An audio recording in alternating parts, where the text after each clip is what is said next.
Presented by Honda. At the Model Clearout event, it's the best time to team up with a Honda you'll love.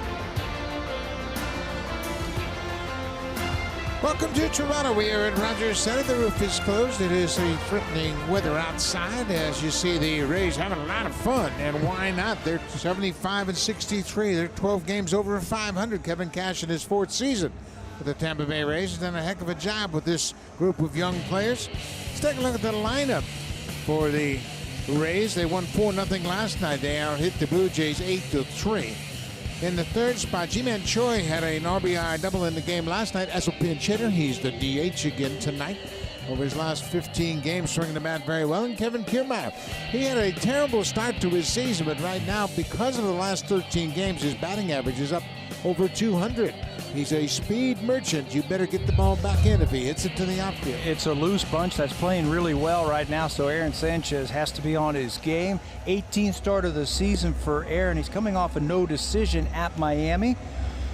And he has faced Tampa Bay one time earlier today. That start against Miami, just 4 1/3 innings. He's still dealing with some finger problems, so he's had some problems controlling the baseball. He was really good before he got hurt out in Los Angeles in June. Spent some time on the disabled list. He's made 2 starts since then. Got to get a little bit deeper, a little bit more consistent. Before he got hurt, he was really throwing the ball well. Defensively, in the outfield, Mckinney is in left, and Grichuk is in right, and they have a new center fielder, 26-year-old Jonathan Davis. What a great story this is. He started in the Eastern League this year with New Hampshire, got moved up to Buffalo. He's fast. He can play center field. John Gibbons wants to see what he can do, so he's got him out in the outfield for his first big league start.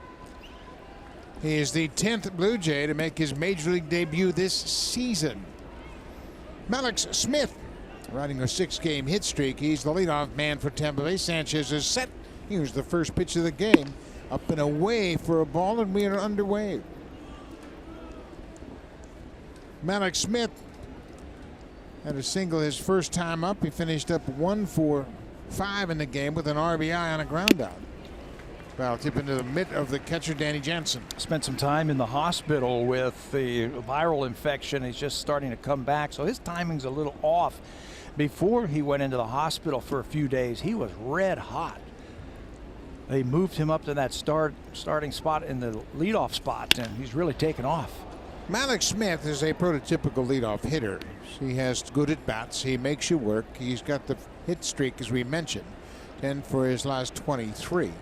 For the season, he's batting .305. But he's got speed. He's got 28 stolen bases. Exactly what you want in that leadoff spot. Disruptive. That's what he is. Very disruptive when he gets on base.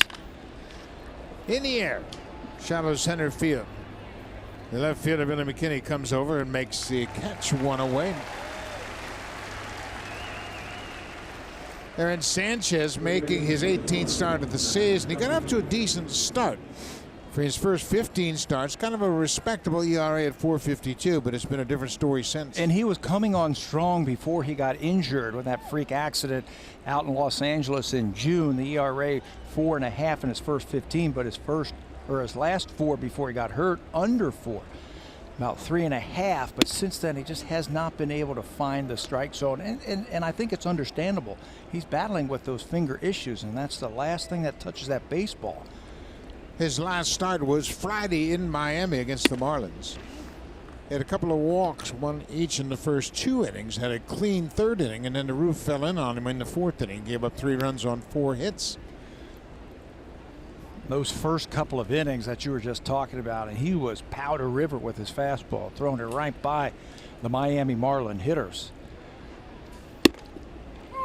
There's a good strike on the outside. 2-1. That's the one thing you want to see from Aaron. Just turn it loose. Trust that fastball and put the pressure on the hitters.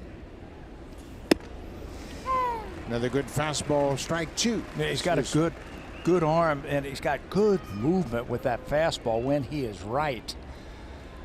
He hasn't shown the curveball yet. No reason to throw the curveball when you're throwing the heater like that.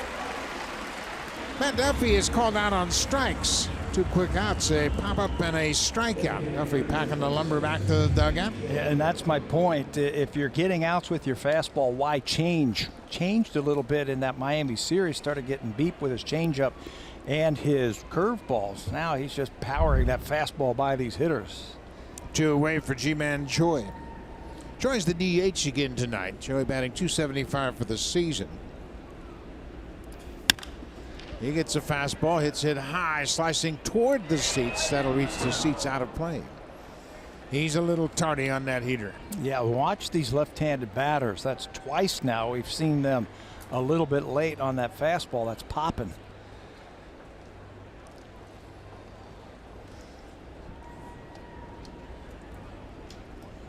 Six homers for Choi. Hit a home run here in the opener on Monday night.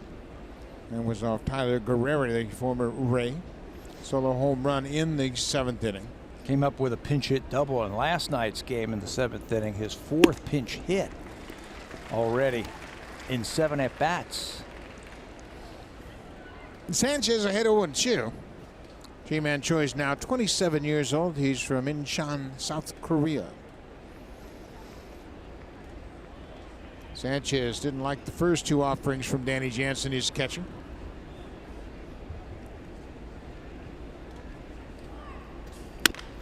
Change up on the ground. Smoke will grab it. Step on the bag. 12-pitch inning for Sanchez. 3 up, 3 down, no problem.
Games. Boston Smoke in bat in the 3rd spot once again. Travis hitting 2nd. Let's take a look at the rest of the lineup for John Gibbons. Blue Jays 62 and 76 on the season. Billy McKinney's got a 4-game hit streak, 6 for 16 with a couple of doubles. He's been a nice addition to this lineup, especially in the leadoff spot. And Ledmus Diaz, he's enjoyed his time hitting against the Rays this season. He's one of a few Blue Jays that's hit well against Tampa Bay.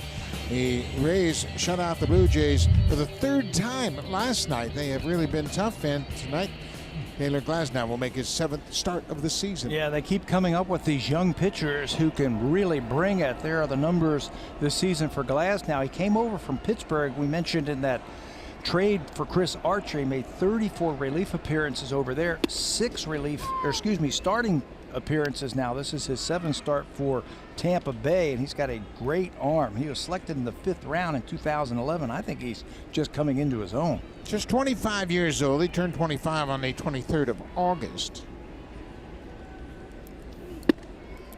McKinney takes it outside, 1-1. This is one thing we have seen consistently from Billy McKinney.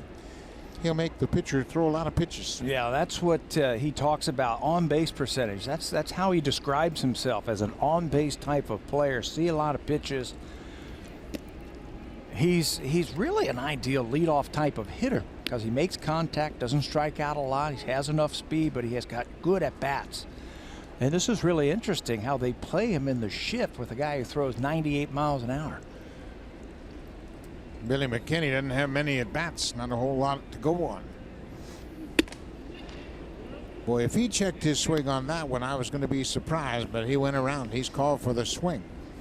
A high heater. He recognized it, but he had already committed to the swing. That's what you're going to get from Glasnow. It's high fastball, four-seamer, and when he gets to 2 strikes, he tries to bury that curveball.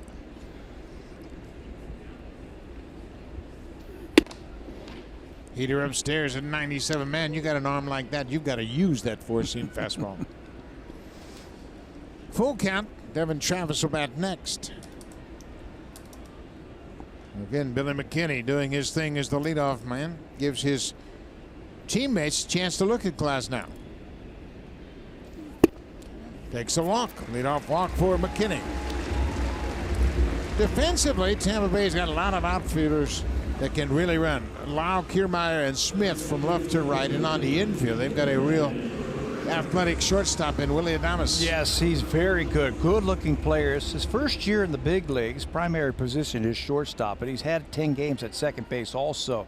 He's going to be around for a long time. A good-looking player. He'll get the start tonight at shortstop, and you can see he was telling Glasnow that any comebacker, you got to come to me to turn the double play. Devin Travis goes after that first pitch and fouls it straight back. Travis has an extra base hit in his last 5 games. He has 5 extra base hits. He's 7 for 20. That's a .350 average. For the season, he's still batting just .234. Blue Jays saw Glasnow last month right here. It was a day game, and they just didn't have much to go with. He was blowing the fastball by him. They looked like they're starting to lay off that high pitch. Couldn't lay off of it a month ago. We mentioned Glasnow is 25 years old. He's 6'8". He's from Newhall, California, which is north the San Fernando Valley. Here's the numbers Pat was talking about in his first start against the Blue Jays. He comes from the same high school that produced James Shields and Trevor Bauer. 2 pretty good pitchers themselves. That's Hart High School in Newhall, California. Also produced big leaguers Kevin Pilar and Todd Zeal, Mike Montgomery.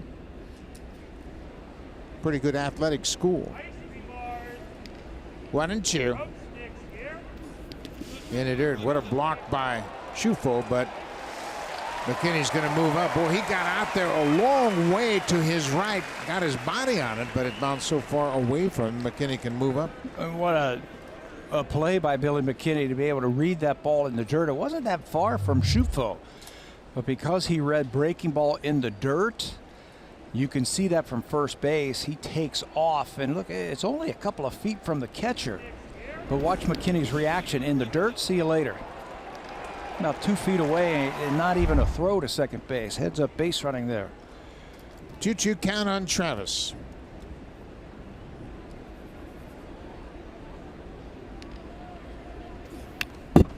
Another fastball. He fouls it back.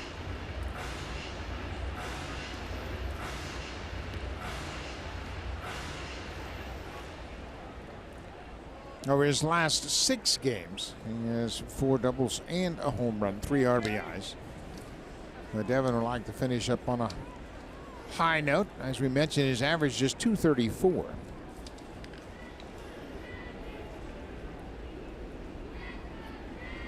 Glasnow not really comfortable with Travis in the box, so he does that spin moves and steps off the rubber. Everybody trying to get a feel for what they're dealing with tonight from Glasnow. Breaking ball in the dirt. Another good block by Schufo. He hasn't been able to throw it in the strike zone yet, that curveball, so that'll eliminate that.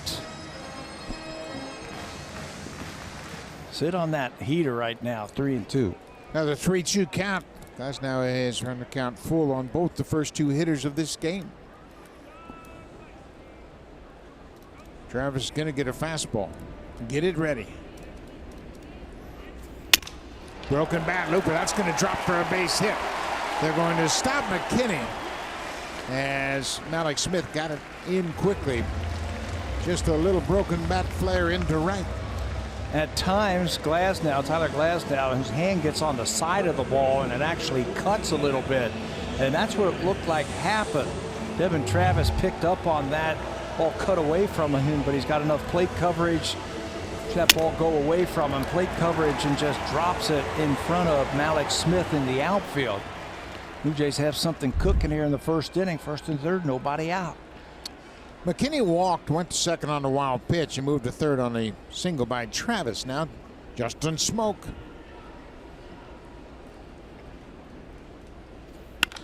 There's a base hit. That's going to score a run. Billy McKinney is in to score. Travis is headed for third. The first three batters all reach base, and the Blue Jays have a 1-0 lead.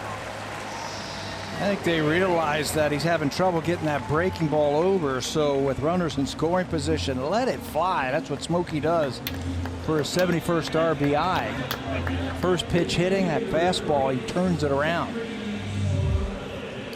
Talking to Brooke Jacoby today, he said the key is you have to get ready to hit the fastball because you're going to get your share of fastballs from this big right-hander. Justin Smoak was waiting for that fastball. It's up, and he pulls it over the first baseman's head into the corner. This is the first time the Blue Jays have had the lead in this series. They lead at 1-0 here in the bottom of the first. Kendrys Morales, you can bet he's looking fastball. Fastball for a strike at 97.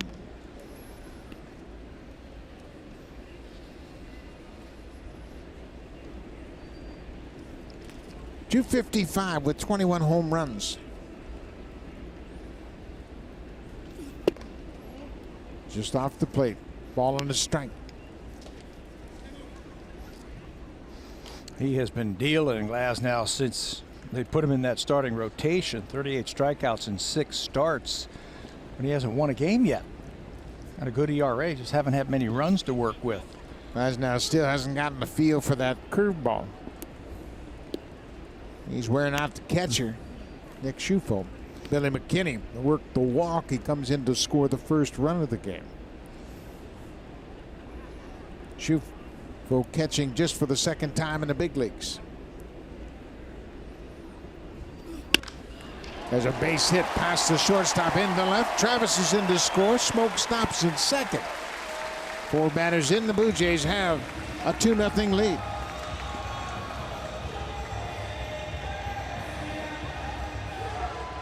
Blue Jays haven't done anything against Tampa Bay this season offensively. They were shut out for the 3rd time in last night's game. And here are the numbers for the season. As a team, they've hit just 169, scoring a run and a half a game. Yeah, shut out 9 times, 3 times by Tampa Bay, and the numbers reflect that. A team batting average under 170, averaging a run and a half a game. They just didn't hit too well with runners in scoring position. Tonight, a little bit different story. They're jumping on that fastball. Glasnow tried to speed things up on that last pitch to Kendrys Morales. Like his timing was a little bit too slow. He tried to speed it up, and Kendrys, he loves fastballs. He can turn them around. Smoak and Kendrys with RBI singles. Still nobody out. Randal Grichuk will step in. Grichuk 1 for 6 against Glasnow. Grichuk hit a home run against Glasnow in the right-hander's major league debut. Glasnow was with the Pirates, and of course Grichuk was with the Cardinals. Travis trying to explain what he saw from Glasnow. That cutter moved, and he hit it off the end of the bat for a single. High fly ball. Center fielder Kiermaier in front of the scoreboard. Smoak tags at second. He'll move to third base. Morales holds it first. Grichuk just got under it. That's the first out of the inning. But he hit it deep enough to send that runner to third base. Heads up base running by Justin Smoak. Now he's 90 feet away with 1 out. Another long fly ball. Get the Blue Jays another run. Otis Gurriel Jr. 285 for the season.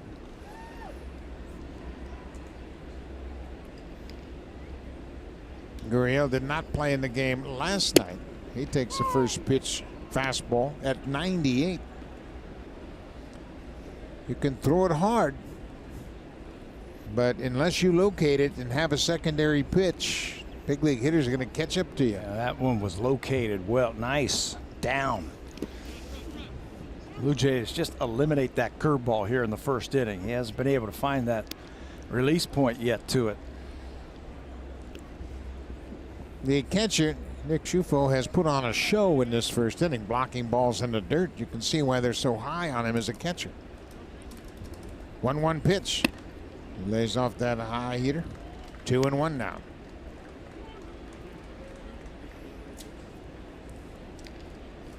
Jonathan Davis, he's getting plenty of information about the pitcher he might face. Ground ball in the hole. Duffy knocks it down. Everybody's going to be safe. Third baseman Matt Duffy got over in front of the shortstop Adamas, and he had to overextend. He couldn't get that ball in his pocket. Yeah, anytime a third baseman can cut in front of that shortstop and make a play, it's a shorter throw. I don't think they were going to turn two on this ball. He hit it off the end of the bat, and you can see too many bounces and just out of the reach of Duffy. It'll be an RBI, and the Rays cannot get at least one. 3 runs in. Top 3 in the order have all come in to score. Morales now at second. Gurriel at first, and here is Adamas Diaz. He goes after the first pitch. Get up, ball! Get up, ball! Get out of here! And gone! 3-run home run for Adamas Diaz.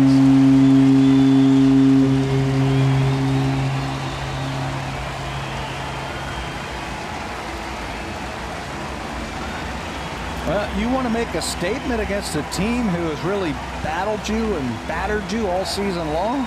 This is how you do it right here. You get to them early, you get to them often.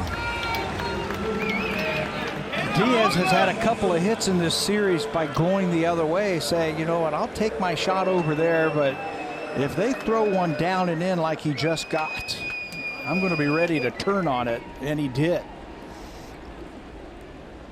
Danny Jansen, the catcher, takes a fastball for a strike. Why wait around? Eliminate the breaking ball, sit on the fastball, and he turns on that one. That home run for Adamas Diaz, his 17th of the season. That ties a career high set 2 years ago while playing with the Cardinals. Nice free and easy swing right there to catch that ball out in front. We mentioned Diaz and Grichuk both played for the Cardinals in Glasnow's Major League debut back in 2016 in St. Louis. And the curveball, that has been a non-factor. When he pitched in that game here on the 12th, he had them all working. 5 innings, 6 strikeouts. Blue Jays didn't have an answer for him tonight. Different story.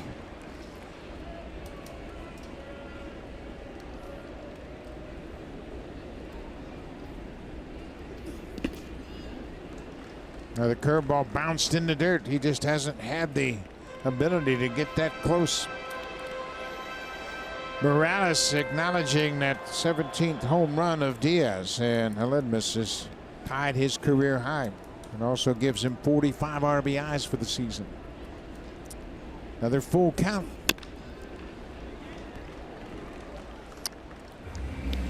Aaron Sanchez thinking, keep it up, boys. Looks pretty good from my perspective. I'll keep sitting here as long as you want me to, as long as you're scoring runs. Good approach by the Jays tonight against Glasnow. Another 3-2 pitch to Jansen. He didn't go after that curveball. He'll take ball 4. Second walk of the inning issued by Glasnow.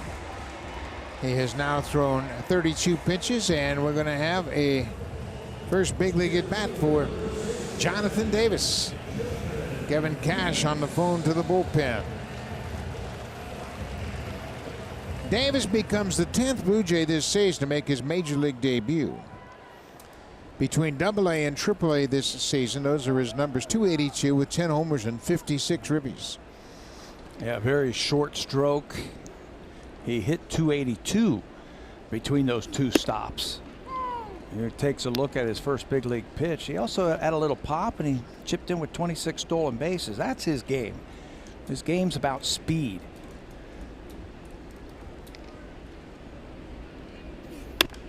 Check swing. Quickly 0-2. Andrew Kittredge starting to move around in the bullpen. He'll begin throwing. Glasnow has thrown 34 pitches in this first inning. Davis strikes out. That's just the second out of the inning.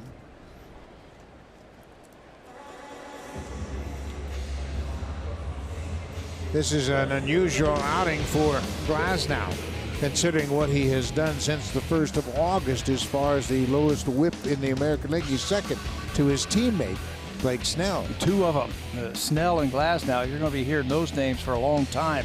Since August the 1st, 3 hits or fewer in 5 of his 6 starts. 2 hits or fewer in 4 of those starts. So this is a little unusual for him. But it's also unusual as the Tampa Bay Rays have pitched to a .318 earned run average in the first inning this season. Tonight they've given up 6 in the first. Billy Mckinney walked and scored the first run.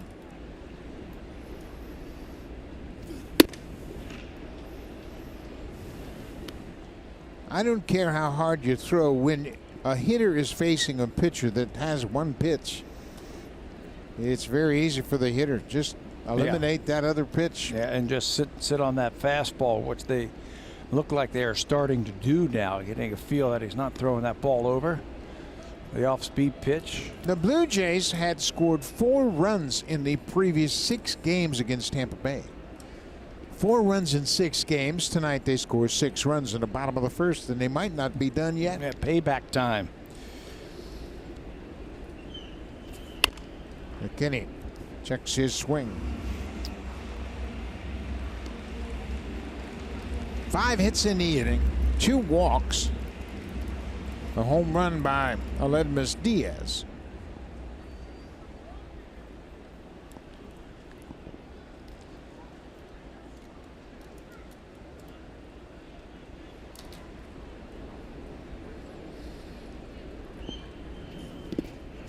Breaking ball gets away from McKinney, and he's going to reach base.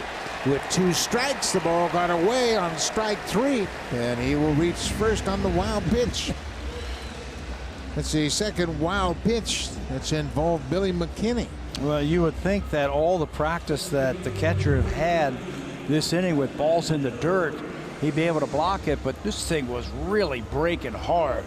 Again, it hits down in the dirt and ricochets away from him.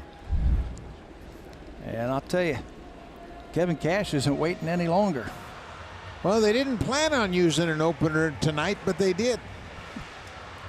Tyler Glasnow can get just 2 outs. He'll leave the game, having allowed 6 runs on 5 hits. The base runners on base are his responsibility. Andrew Kittredge will come in and face Devin Travis. The Blue Jays got to shift gears early, just like they have in the previous 2 games.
just 2 outs, and he can't believe it the way he's been pitching. But when Billy Mckinney scored the first run of the inning, look at him, stop to Morales, gives him a little information. Then he'll go over to Grichuk, a little more information, pretty straight fastball, gets back into the dugout, and then tells the hitting coach, yeah, I think it's pretty straight.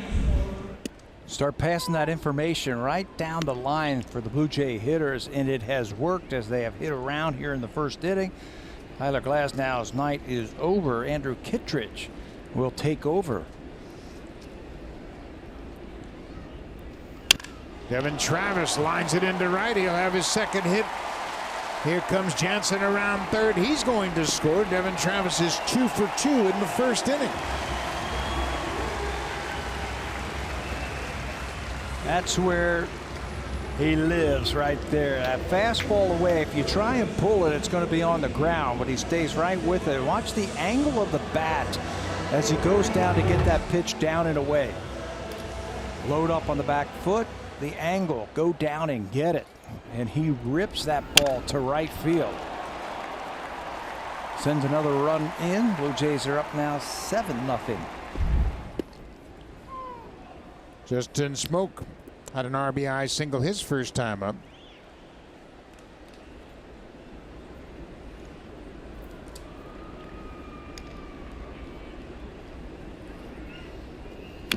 Smoke gets a piece of it.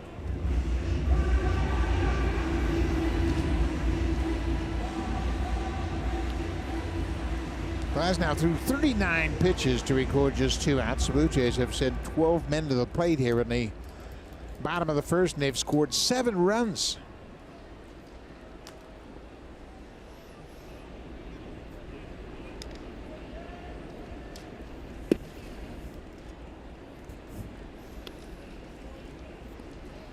That's one of the real negative aspects of being a starting pitcher. Now you got to wait 4 more days before you pitch. Lots of smiles in that Blue Jays dugout. Smoke swings and misses, and that'll end the inning. But what an inning it was. 7 runs on 6 hits, and Ledmus Diaz hits his 17th home run on the first pitch he sees from Tyler Glasnow. 17 home runs for the season. That ties his career high and jumpstarts the Blue Jays here tonight.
You tonight, and he told me he was caught totally off guard when he learned that he wasn't in the Buffalo Bison's starting lineup for that final regular season game in Syracuse. He told me the plan that day was to play the ball game and then pack up his favorite red boots and go for the 16-hour trek to his wife's hometown in Mississippi from Syracuse. Then assistant coach Devon White told him he was needed in manager Bobby Meacham's office. There he also found VP of Baseball Operations Ben Charrington, who looked at Davis, paused, and then turned to Meacham and said, "Bobby, you're going to handle this one." Davis said Meacham smiled and said, "You're going to the show, kid." After Davis called his wife, he told brother-in-law Anthony Alford, who's also his teammate. Alford, who made his Blue Jays debut last year, said his words of advice: it's the same game, be confident, have fun. If you take away the lights and you take away the stands, Buck, it's just baseball. That's it. It is just baseball indeed, and he is in his first big league game. Joey Wendell fouls it back. It's a ball and a strike. Randal hitting right at 300 on the season. 7 homers, 49 RBIs. In his first year here with the Rays, he's done a nice job. Yeah, he's played all over the place for this team defensively, and he's now in the cleanup spot. Doesn't look like your typical cleanup type of hitter. They don't have a lot of power. And they look at the matchups. They move him around, whether it's in the field or in the spot in the lineup. Breaks his bat. Little nubber back toward the mound. Sanchez to smoke in time. Run away. That's what that changeup will do. It'll float away from left-handed batters. And if you get out in front and hit it off the end of the bat like he did, you're going to chip that bat. He's going to have to find some new wood.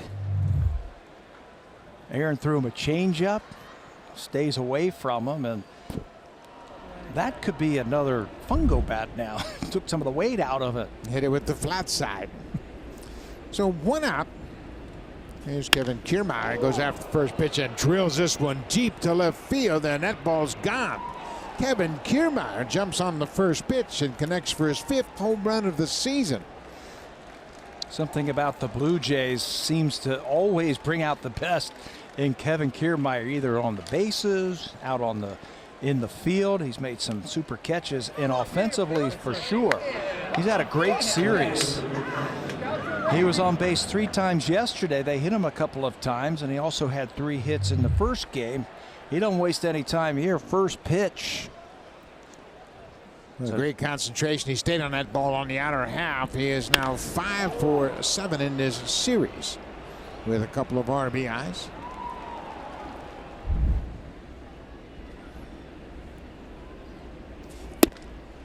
Brandon Lau. I was in left field tonight. This is a very confident team. You saw them before the start of this game, how much fun they were having in the dugout. And yeah, they're down by 6, but it's very early. You can't let them back in the game. You can see they're still smiling on the bench. They like what they do. They're playing the game of baseball. They're having fun. They're winning. There's no panic in any of these guys. And I think it starts with the manager. Kevin Cash, he never shows any panic. Long season. He's played for some really good managers. Terry Francona. Played for Joe Girardi in New York with the Yankees, and right here with the Blue Jays. Buck Martinez. Lau takes the walk with 1 out.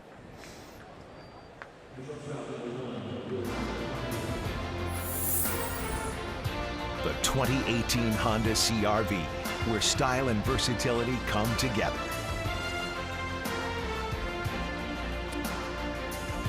Rogers Center for the finale of this 3-game series. Cleveland Indians will be here tomorrow night. They're probably already in Toronto. They played this afternoon and beat Kansas City at home. Willie Adamas, the shortstop, takes the first pitch strike. Another one of those good-looking young players. He's got some pop. Doesn't have a whole lot of at-bats. Just over 200, and he's got 8 home runs already. He is 0 for 4 in this series. Adamas did not play in the game on Monday. He's back at shortstop the last 2 games. Just over 200 over his last 8 games. It's not unusual for a rookie to have some ups and downs. Ground ball up the middle. Travis will throw to first base, but not in time. Adamas hit it right in the perfect spot to split the 2 infielders, and by the time Travis had it, it was academic that Adamas was going to beat it out. Yeah, and the angle to second base was there was no angle there. If you say, well, Devin, why didn't you throw the ball a little bit shorter? Watch the shortstop, Gurriel. He would be the guy who'd have to try and catch it, and the angle's just not there to get the runner at second base. The only plays over at first base, and Adamas runs too well. That's an infield hit. 3rd straight batter to reach base. After the ground out to start the inning, home run, walk, single. Now Jake Bauers, the first baseman.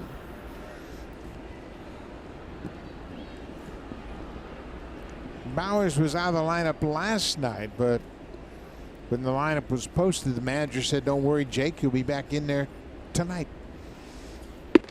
Yeah, that's one of the strengths, I think, of Kevin Cash is his ability to communicate with his players. He knows how important it is. He was a player. Towards the end of his career, he was a bench player. Always appreciated when the manager would come up and talk to him. He said, "Jake, you can go 0 for 40 for me. You're going to play.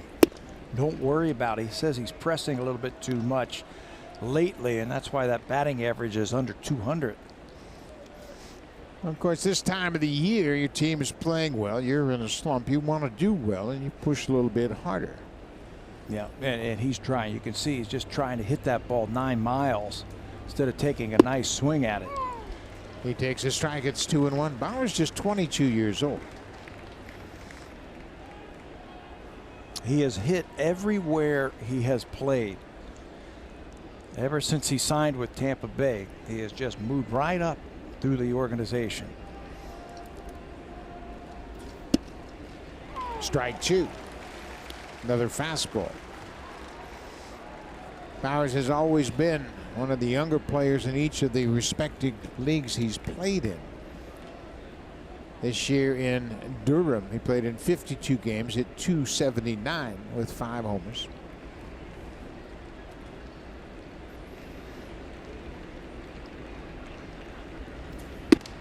He waves at that pitch outside, and Sanchez picks up the strikeout. 2-away now.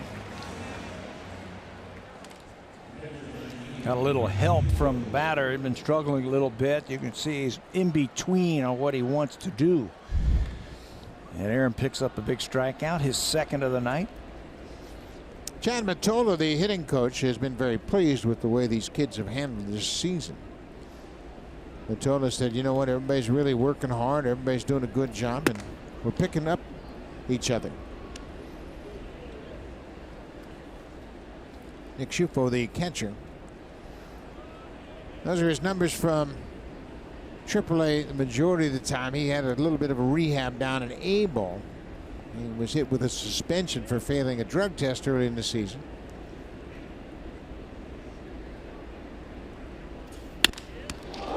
Sanchez got a glove on it. That's going to be a base hit. And that will be the first big league hit for Nick Schufo. But you can see Sanchez indicating he got a glove on it.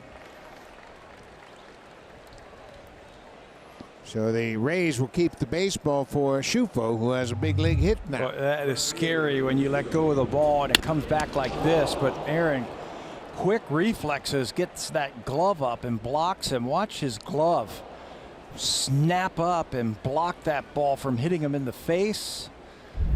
No chance to record an out on that. Just lucky that that ball hit his leather. So now the bases are loaded. And back to the top of the order, Malik Smith. He's hit .391 over his last 10 games.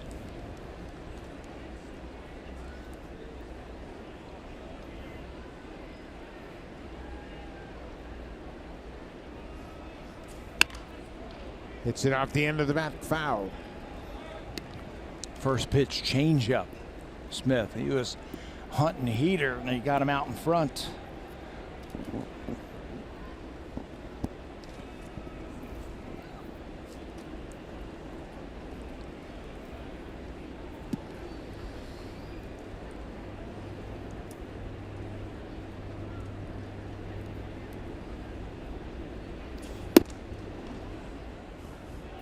Ball on a strike now. Boy, one more hit. Tampa Bay is right back into this ballgame. We're just in the second inning. It's 7-1 Blue Jays.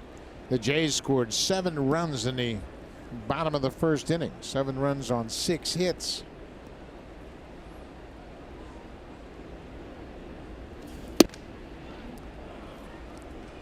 Inside for a ball.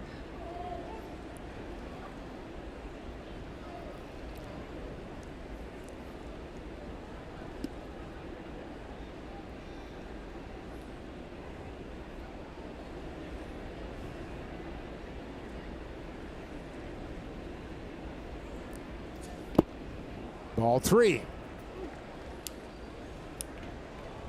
All of a sudden, after that comebacker to the mound, Sanchez having trouble throwing strikes. Had a first inning where he went 1, 2, 3. That was that. Running into some trouble now after sitting around for must have been around 15 or 20 minutes as the Blue Jays scored those 7 runs in the first inning. Just hasn't been as sharp.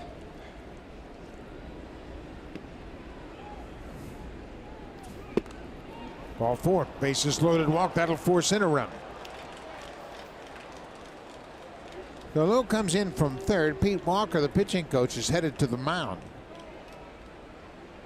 So it's 7-2. Malik Smith will pick up an RBI, his 34th of the season. Very quick inning in that first inning. Told you 1, 2, 3 inning. Now a long inning here. So Pete Walker does the right thing. Go out there just to talk to his pitcher. Slow things down just a little bit. There's some movement down in the bullpen for the Blue Jays. Remember, he's been dealing with that finger issue. And it has really prohibited him from throwing strikes consistently. Tim Meza has grabbed a baseball. He's going to start to loosen up for the Blue Jays. And you know what? You just got to think that Sanchez isn't 100% healthy, very much like Stroman. Yeah, he's not.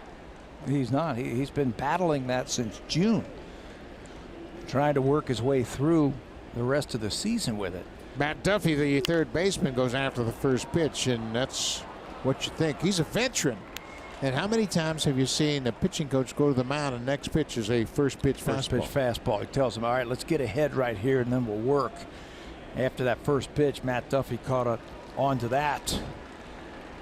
He was waiting for that fastball.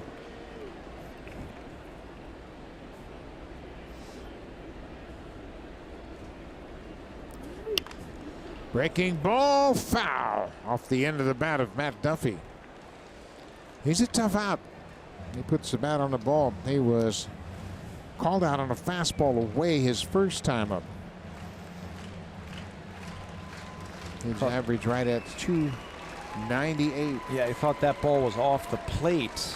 He's got good plate coverage. This is where you say, okay, in our scouting reports, if you jump ahead in a big situation, this is where you need to go to get him out. Let's see what the Blue Jays come up with. Breaking ball. Sanchez strikes out Duffy, and the Rays will leave the bases loaded.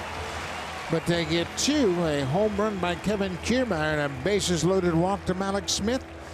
But Matt Duffy strikes out for a second time against Sanchez. This time he goes down on the curveball.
On Saturday, September 8th, the first 20,000 fans will receive an R2D2.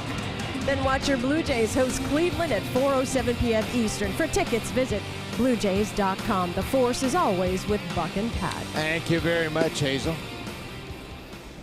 Andrew Kittredge in relief at the starter. This starter. Tyler Glasnow. Kittredge came in, gave up a single to Travis. He's the anti-Tyler Glasnow. We talked about Glasnow with a fastball curveball combination. Kittredge is more sinker slider, breaking ball, changeup, off-speed pitch. He doesn't have the big arm, so he's going to have to hit his spots and change speeds. Morales had a single through the left side of the infield, picked up an RBI in the first.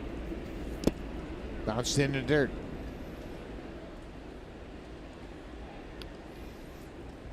He has been up and down 5 different times for the Tampa Bay Rays this year.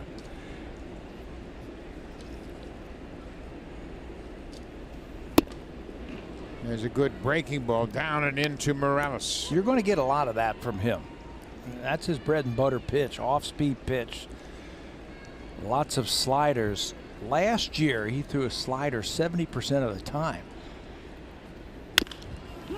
Another breaking ball, foul.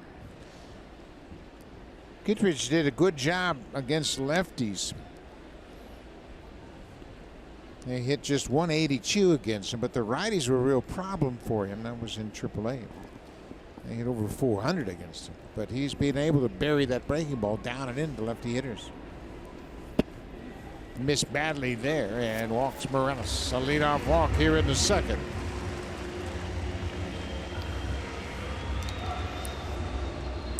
They've been playing so well, the Tampa Bay Rays. 4-game win streak. They've been pitching well tonight. Kevin Cash has got to start looking at that scorecard a little bit more, see if he can find some outs in that bullpen. The Rays have won 13 of their last 15 games. Randal Grichuk. He takes a strike with the breaking ball. Grichuk just missed hitting a home run his first time up. The Rays, they exaggerate the shifts. They shift on just about everybody.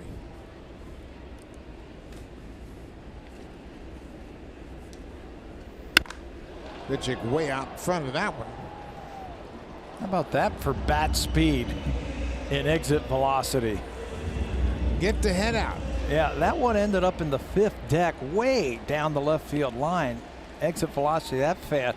Wonder if he came to the ballpark today saying, I know I'm going to get a ball up here. Not sitting up there. That exit velocity was 106 miles an hour off the bat.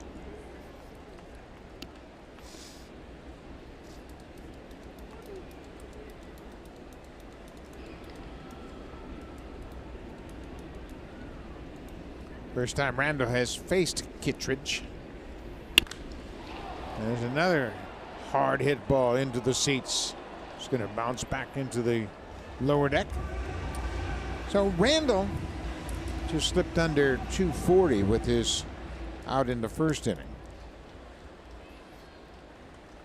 He has 19 home runs. Gurriel will bat next.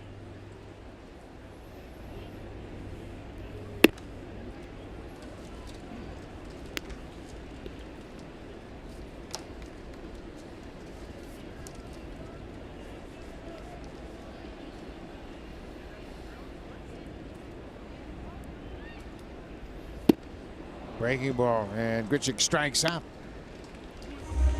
The Rays have recorded 4 strikeouts. One of those strikeouts reached on a wild pitch, Billy Mckinney.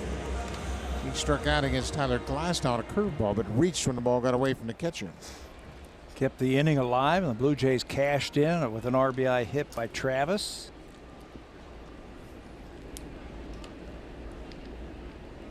Notice Gurriel. He goes after the first pitch. I think they'll pick up on the fact that he likes to throw that breaking ball.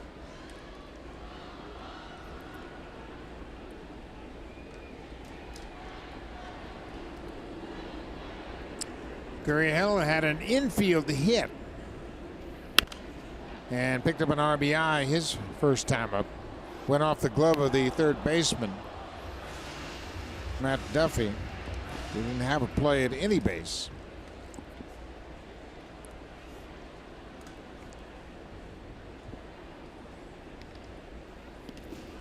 That spitter bounced in the dirt. Schufo's getting a workout tonight. He's going to think he's in the instructional league, working on blocking balls out in front of him. He's done a good job. A couple of balls have gotten by him for wild pitches, but he's had a lot of practice tonight. Hanging breaking ball drilled to the alley and right. This is over the head of Malik Smith and bounces over the fence for a ground rule double. 6th double of the season for Gurriel. Boy, what a piece of hitting from a young player. Remember the first strike? It was a breaking ball and he swung right through it. This time he makes the adjustments and he waits just a little bit longer. It was a hanging breaking ball. It wasn't a very good pitch. But watch how he waits back, lets it break, lets it come to him, and he's got power the other way. He's just going to keep growing into that body, and those extra base hits are going to be coming off his bat a lot over the next few years. Future's very bright for Lourdes Gurriel Jr. And they put Diaz on. They give him the intentional pass. That'll load the bases for Danny Jansen. So Diaz homered in the first inning. He'll take the intentional walk here in the second. 7-2 Blue Jays. 7 runs in the first inning. First time they have scored 7 runs in the first inning since May 31st of 2014. That was against the Royals right here at Rogers Center. 7 runs in an inning also ties their season high. They had a 7-run 8th inning against the White Sox back in April right here at Rogers Center. Keep it rolling. They got him on the ropes again here in the second inning. Tough strike. Down and away. Ball in the strike to Danny Jansen.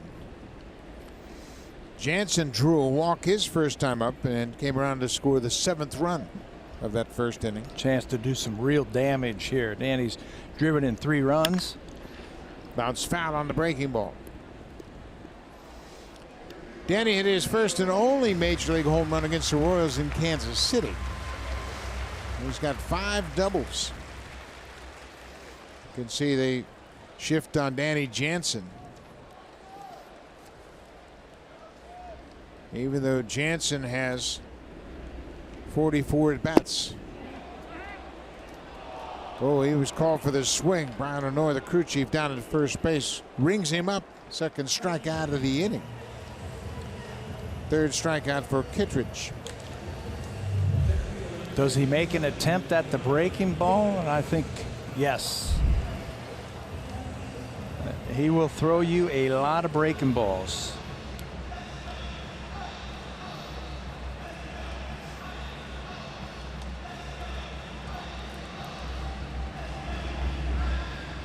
The meeting on the mound with the catcher. Matt Duffy, the veteran third baseman, came in to get involved as well. It's like they're changing up the signs or something. What they want to use now with 2 outs and a runner at second base. He just struck him out on 3 pitches. So he wants to change things up. Vidal Nuno loosening up for the Rays. They theoretically have 5 left-handers in their bullpen. Yeah, I looked at the scorecard today and I counted 14 relievers for the Tampa Bay Rays.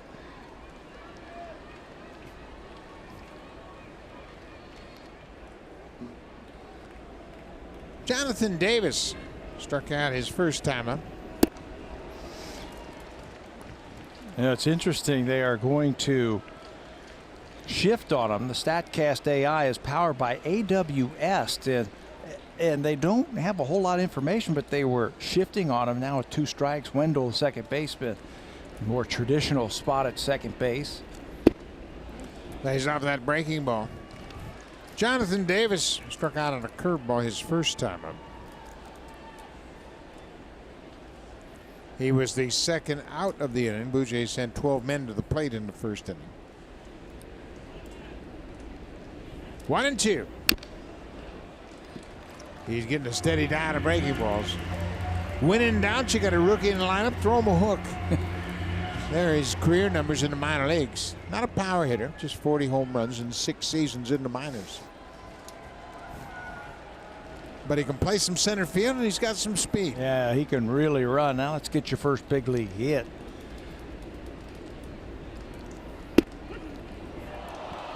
Called out on strikes, a high breaking ball, and Davis is out. The Blue Jays will strand a pair. We'll go to the third. 7-2 Jays. Here with Sanchez back out.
And we're going to go down to Lansing, where Lansing played Michigan State in their annual matchup in East Lansing. Nate Pearson made a start against Michigan State. All he did was throw 3 innings, no hits, no earned runs, struck out 5, and he topped out at 102 miles an hour. Yeah, it's called the Crosstown Showdown, where the Lansing team plays the hometown Michigan State Spartans baseball team. And he hit 102. He was a first-round draft pick of the Blue Jays, 28th overall just last year. And unfortunately for him, he got hit with a line drive earlier this year and basically missed all of 2018. So it's good to see him back out there, and he will probably play some winter ball or something, won't he, to get some innings in, maybe some Arizona Fall League? He needs to pitch, and the Blue Jays have already named their 6 players for the Arizona Fall League, so he mentioned it last night post-game that he would like to play some and needs to play some. He got hurt in his first start of the season down in Dunedin. He was working an inning and 2/3. He got hit in the second inning and suffered a broken arm. But last year, in his first professional season, he pitched in 8 games through a total of 20 innings, gave up 7 hits in 20 innings, and struck out 26 and walked just 5. You see Brooke Jacoby talking with Browdy Solez, just trying to give him a little insight as to what's going on with these big league hitters and what pitchers are trying to do. He'll ask them things like, what do you see here? Or what would you be trying to do there? What's your swing capable of doing? You try and learn at the big league level. Don't just sit there and watch. Try and learn something. So G-Man Choi called out on strikes. But there's a lot to learn for all these youngsters up here with this Blue Jays ball club right now. And you can see the changeup grip. And Choi goes after it and misses. That ball started fading away. Looked like it was going to hit the corner. It was off the plate, but too close to take. Joey Wendell goes after the first pitch and hits it foul. We saw Browdy Solez talking with Brooke Jacoby. Solez finished up this season 270, 13 homers, and 50 RBIs in AAA Buffalo, his second season in Buffalo. He's a first baseman and a big young man. Listed at 6'4", 220. I would venture to say he weighs a tad more than 220 right now. He's got some power. He's a big, strong kid. Yeah, he is. And he's still getting better, still learning the game. He's got some power. He put on a show a couple of years ago in spring training. Everybody thought he was going to get here quickly, but he had never played AAA before. Hit a home run 2 years ago in Montreal. Opposite field home run in the Big O. 0-2 pitch. Upstairs for a ball.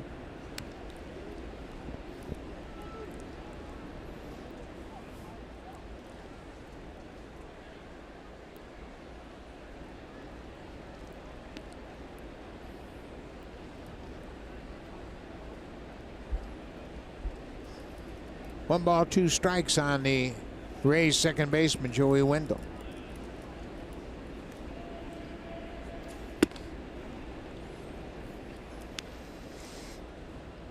Joey Wendell trying to have the highest rookie batting average in franchise history. Came into this game batting .300. The previous high is Rocco Baldelli, who hit .289. Look at Wendell run down the line. Comebacker to the pitcher. 2 away.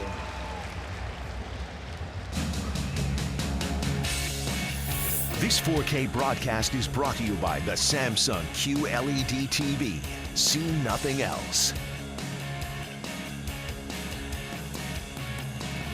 Lots of different hats you can choose from at the Jays shop here at Rogers Center. I like that alternate hat they used on Players Week. Oh, yeah. I saw one of those today in the gift shop. I was in there giving some more of my money away. And I saw one of those hats in there, and I almost picked one up. Kevin Kiermaier homered against Sanchez. His last time up in a first pitch opposite field, a home run. That was on 5th this season. That was on a fastball. So Aaron has thrown him some change up here to get him out in front just a little bit. Breaking ball high and deep to right. Grichuk at the track, at the wall, jumps and makes the catch. Oh, what a good effort by Grichuk. He stayed with it, and he pulled a Kevin Kiermaier on Kevin Kiermaier. Grichuk did a great job and gets acknowledged by Kiermaier. He said, "You got me on that one." Kiermaier is usually on the other end of that play, but Grichuk stayed with it. He times it perfectly. He got to the warning track, got next to the fence, went straight up and pulls it in. Great athletic play by Randal Grichuk to take extra bases away from Kevin Kiermaier.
Wildcard game when they go for a second straight victory over the A's in Oakland. That's tonight on Sportsnet 360 at 10 Eastern, 7 p.m. Pacific time. Buck, your pitching probables for this one: Luis Severino for the Yankees, Mike Fiers for the Athletics. New pitcher into the game, Vidal Nuno, making his 10th appearance of the season. Third inning. Third different pitcher that we're seeing already from Tampa Bay. Nuno's been around. He actually was drafted by the Cleveland Indians organization, and they released him. Spent some time in the Frontier League. The Yankees signed him out of the Frontier League. He's also had time with the Diamondbacks, Mariners, Dodgers. Billy Mckinney hits one in the air to right. Malik Smith has good speed. He runs it down. That sinking liner took him to his knees, but he makes the catch. Billy McKinney's had some good at-bats tonight. He walked and scored in the first. Got aboard on a strikeout in the wild pitch, and now he's robbed by Malik Smith, who keeps impressing both offensively and defensively in this series. Malik Smith was one of those guys you say, well, he looks like a nice outfitter, got some speed, but boy, he's gotten an opportunity to swing the bat this year, and he's made the most of it. They really like him, and there's also some talk about him possibly taking over in center field someday for Kevin Kiermaier. Now, Kevin's signed to a long-term contract, but Malik Smith, he can play out there too. Devin Travis, he had 2 hits in the first inning. He scored a run, drove in a run. He was 2 for 2 in the first inning. Blue Jays sent 12 men to the plate, scored 7 runs on 6 hits. In that first inning, the Blue Jays were 6 for 8 with runners in scoring position. That's really interesting because they've only had 5 games all season with 6 hits with runners in scoring position. Tonight they did it in 1 inning. I think we showed that one board where we had 7 hits and runners in scoring position all season long against Tampa Bay. Travis strikes out, 2 outs. Nuno with that changeup. He's got all the pitches. The Rays signed him as a free agent this past December. This is his second go around with the Tampa Bay Rays team.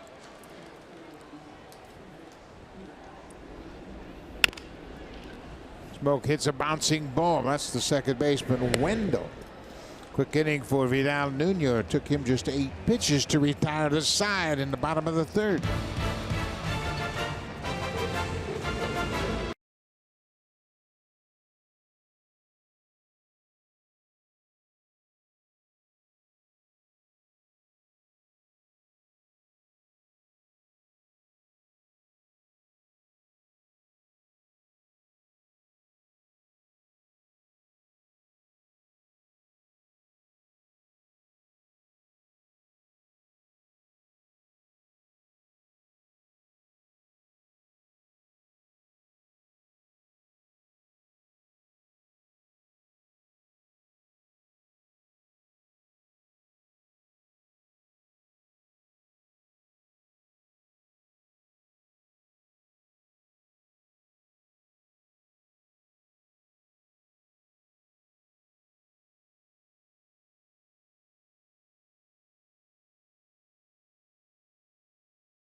With finger issues for Aaron Sanchez. Things got so bad, Sanchez recalls that at one point he felt as if he had forgotten how to pitch because he had altered his delivery so many times to compensate for that finger, changed things around in an effort to keep it from re-aggravating his injury. This time around, when he was rehabbing in Florida, he made the conscious decision to get back to the basics, get back to what was working for him when he was successful. Pitching coach Pete Walker told me it's a constant with Aaron. We're always making sure his delivery is in check. We're staying on top of his mechanics. Walker admitted that Sanchez is not quite 100% coming into tonight, but he feels good. The stuff is coming out of his hand pretty well. He needs more reps, Buck. He needs to pitch and regain that strength, and the consistency will follow. Absolutely. You got to pitch. And last year he pitched in just 8 games in a total of 36 innings, and he's just over 80 innings this season. Of course, a normal season for a regular starter, 180 up to 210, 220. Marcus Stroman threw back-to-back 200 inning seasons before this year. The injuries got to him, but you'd like to see a pitcher, a regular starter, throw 200 innings. Yep, 32 starts. Get out there and get your innings in. Marcus will not make the start on Sunday against Cleveland. It's probably going to be Thomas Pannone right there, sitting right next to him. The finger issues getting Marcus again. Popped toward the seats, and that'll reach the seats out of play. The Blue Jays have set their rotation up for the upcoming series. Sam Gavilia will start Thursday, Marco Estrada. Then Sean Reed Foley on Saturday, and Thomas Pannone will go on Sunday. No Corey Kluber for the Cleveland Indians. Too Kluber bad. pitched today. 4-game series, and they don't have to face Kluber. Well, there's a good breaking ball for the strikeout. Lau strikes out. Let's take a look at the rest of the pitching matchup for the upcoming 4-game series. It starts tomorrow night. Shane Bieber against Gaviglio. Carlos Carrasco in his 16 wins will go up against Marco Estrada. Adam Plutko, 4-5 for the season against Sean Reed Foley, coming off his first major league win. And Mike Clevenger's had a nice season, ERA at 3.11 against Thomas Pannone, who will make his 3rd big league start. Tribe have a 15-game lead in the American League Central heading into tonight's action. They won this afternoon. Beat Kansas City. That win gives them 79 wins. Everyone else in the division is under 500. That's going to be a fair ball. Just rolls all the way, stops short of third base, and Diaz, he could do nothing but let it roll just in case it might hit something and go foul. It never did hit the seam. You're hoping for, even if Sanchez picks that ball up, he's not going to throw him out over at first base. You're hoping it hits a seam and kicks foul. Watch it go right up the line. It never found its way there. You just hope, hope that thing goes foul, but it never did. Second infield hit of the night for Adamas. Adamas is 2 for 2. 4 hits for Tampa Bay, 7 hits for the Blue Jays. Jake Bauers chased a fastball well off the plate outside and struck out his first time up.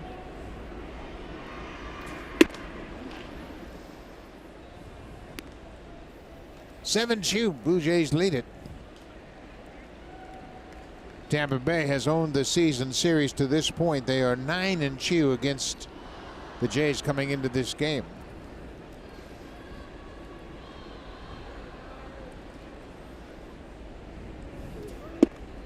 Off the plate outside.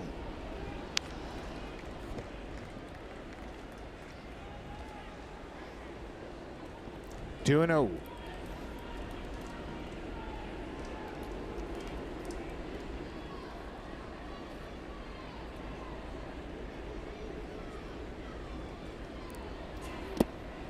Now it's 3-0.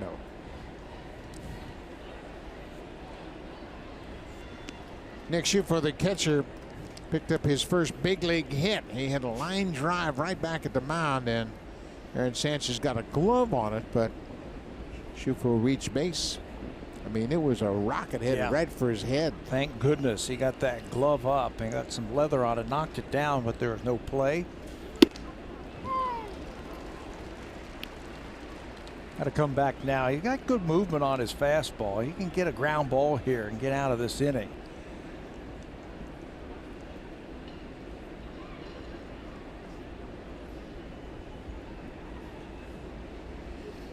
Three-one, one out. Adamas at first. Drive to right field. Grichuk is back. He's got it measured. Makes a nice running catch. Schuffer hit it on the line, but Grichuk ran it down. 2 away. Bowers hit that ball. Excuse me. Schuffer was on deck. Take on any project with Home Hardware. Proud partner of the Toronto Blue Jays. Here's how.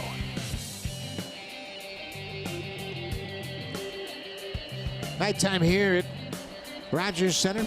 The roof is closed. It was a kind of a muggy day, and there were some thunderstorms in the area, so they never opened this roof tonight.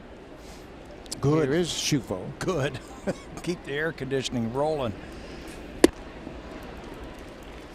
Tell you, I've been impressed with Randal Grichuk's play in the outfield this year. He ended last inning with that great play in right field, right at the wall. Remember the great catch he made in Miami? Saved the Blue Jays a lot of runs with the bases loaded. That time he made that play look easy. I thought that one was going over his head. Yeah, he has played well, whether it's in right or in center. He's made some good diving catches in center field this season as well. But Randal, even when he was really scuffling with the bat, he never took his hitting problems with him to the field. Not once. He has played a very solid field. He's got one error all year long.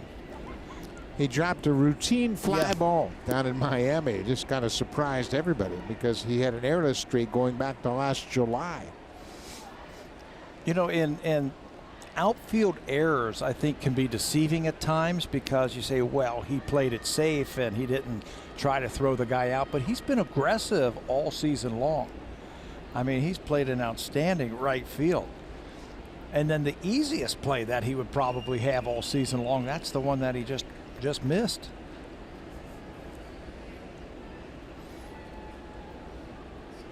Nick Schufel, the catcher, with a 2-1 count.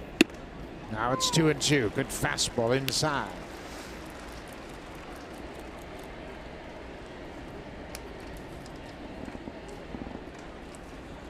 Aaron Sanchez trying to string together some good innings. Been a while since he's pitched deep into a ball game.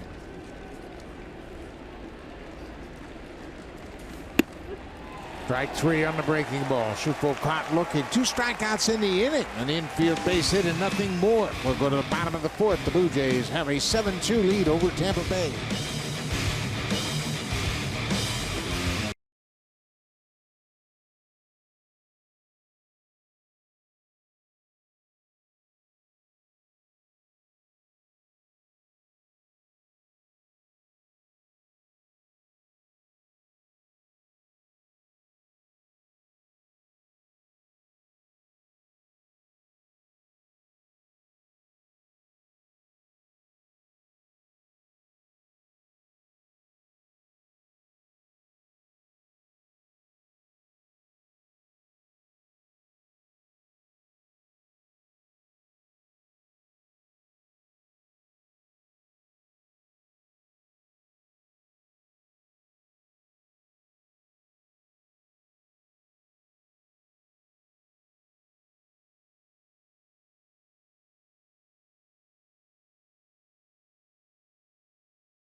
Ball, get up, get out of here, gone! Get up, ball, get up, get out of here, gone! It's the Buck Martinez Get Up Alarm Clock giveaway. Junior J's Back to School Day presented by Boston Pizza is on Sunday, September 9th.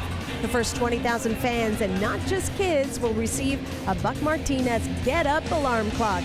Then watch your Blue Jays host Cleveland at 1:07 p.m. Eastern. For tickets, visit BlueJays.com. Sunday, folks. We won't have to listen to that anymore. I promise. That'll be fun. A lot of people have really enjoyed it. I think they did a great job on the clock. Good looking clock.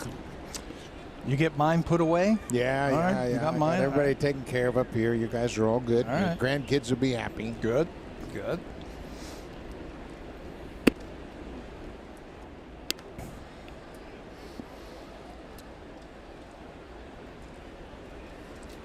Kenvis Morales, he is officially 1 for 1. He's walked and he's got another hit. Morales jumped on that pitch and drills it into center field. Looked like a little changeup from Vidal Nuno, and the veteran Kendrys Morales was all over that thing.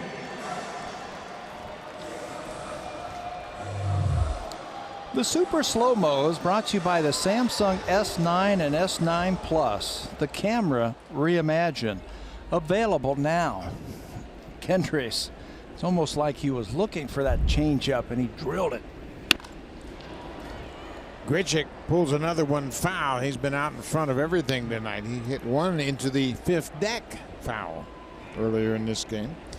For the game, he's 0 for 2 with a strikeout.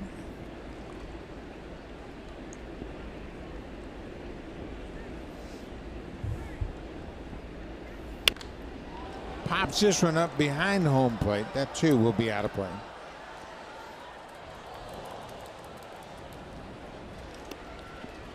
Idle hands. Is that baseball they were working on earlier?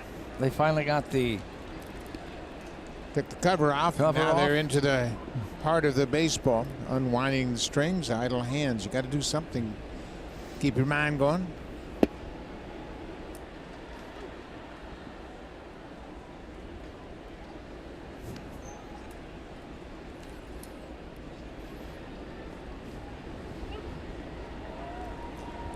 One ball, 2 strikes to Randal Grichuk. Morales at first with his 2nd hit of the ball game.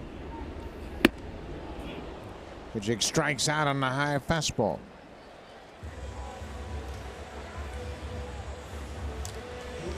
Blue Jays, they scored 7 runs in the first. They haven't been able to do much since.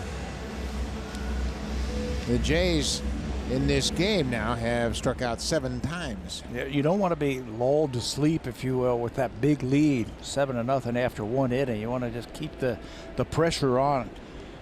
Keep adding on runs. Gurriel uses that right side of the infield, gets himself a base hit.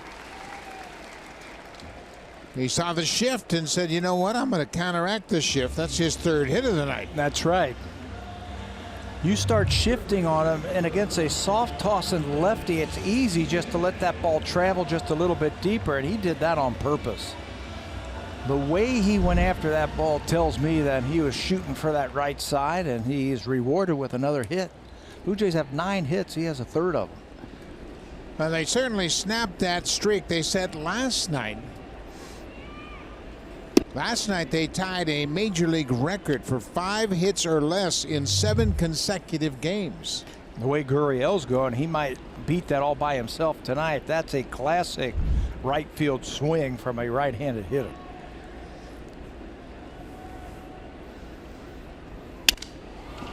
Broken bat, little pop up into shallow right field. Malik Smith will make the catch. Diaz is retired. But the Rays had held the Blue Jays to 5 or fewer hits in 7 consecutive games. That tied them with the Orioles for such a streak. Baltimore did it to the Washington Senators over the span of late 68 into early 69. And if you know anything about baseball history in 1968 and 1969, Baltimore is one of the best teams in baseball. Washington was one of the worst. The Washington Senators later on became the Texas Rangers. Danny Jansen has walked and struck out. This should be a good matchup for Jansen right here. Lefty pitcher, doesn't have that real good fastball. A lot of breaking balls. That breaking ball is going to come into Jansen, so get it ready. He got jammed, but that's going to be out of play into the seats.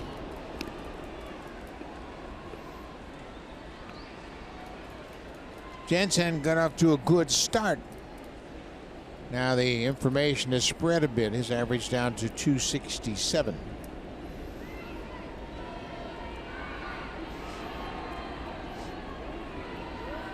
Hit him. A hit batter, that'll load the bases with 2 outs. Nuno trying to crowd him. Overcooked that pitch and hit Jansen.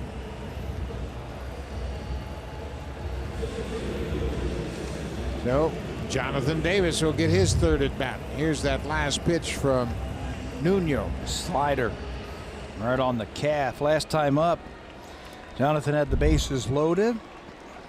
Couldn't pick him up. He's got a 2nd chance now. Bases loaded. He has struck out both times he's come to the plate.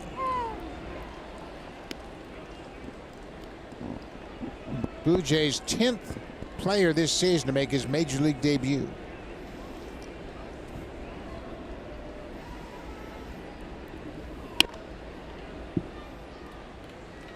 Makes a good hack at that pitch, but it's 0-2. John Gibbons has been pleased with the way the kids have gone about the business since they've come up from the minor leagues, and they have come up at different times this season. Of course, Barucki came up and has made 13 starts.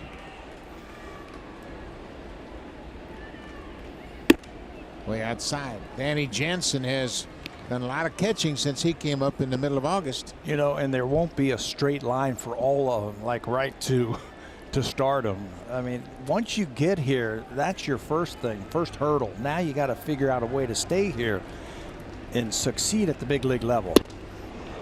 Another breaking ball, and Jonathan Davis strikes out for a third time. The Blue Jays have a 7-2 lead as we head to the fifth. Now time for a Blue Jays Central update. Here's Jamie Campbell with Joe Siddle from the Samsung Broadcast Studio.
Moments in recent Blue Jays history. On Saturday, Sportsnet presents Fearless, an all-access look at the life and career of the longest tenured Blue Jay, Kevin Pilar.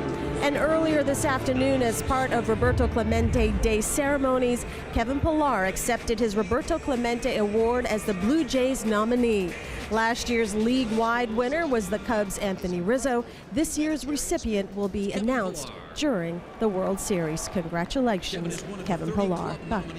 Indeed, Hazel. Congratulations to Kevin Pilar. He was able to share that with his wife and his daughter on the field. Pre-game ceremony, but that's a tremendous honor. Everybody has a Clemente representative. Malik Smith goes after the pitch and drives it to left field. Billy Mckinney is there. The Tampa Bay Rays representative is Malik Smith. And he swings at the first pitch from Aaron Sanchez and flies out. Malik's, they'll all be in, have a chance to win that award after the World Series, but congratulations to Kevin and Malik's.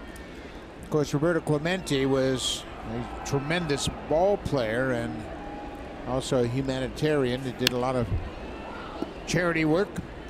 Of course, he perished trying to help the victims of the hurricane in Nicaragua. Flying from San Juan toward Nicaragua, the plane crashed on takeoff and he perished.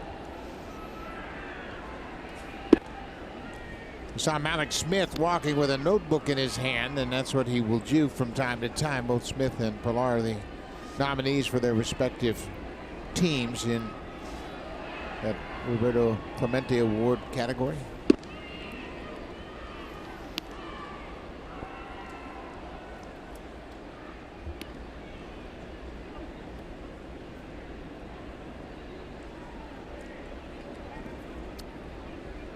Two balls and a strike to Matt Duffy.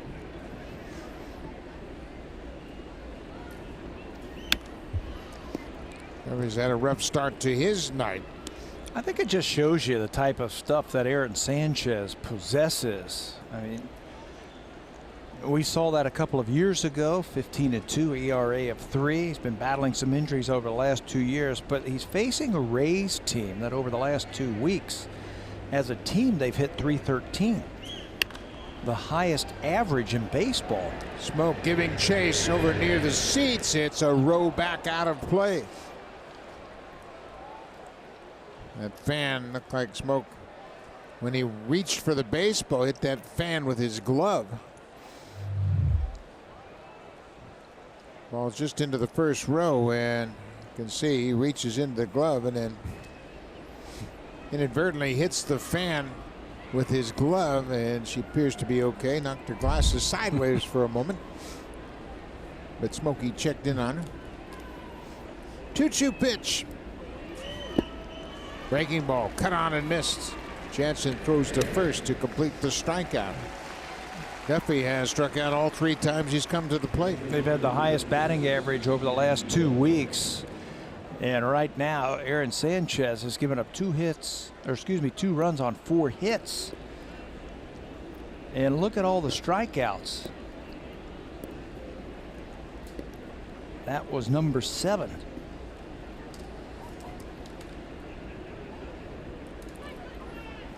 G-Man Choi has struck out.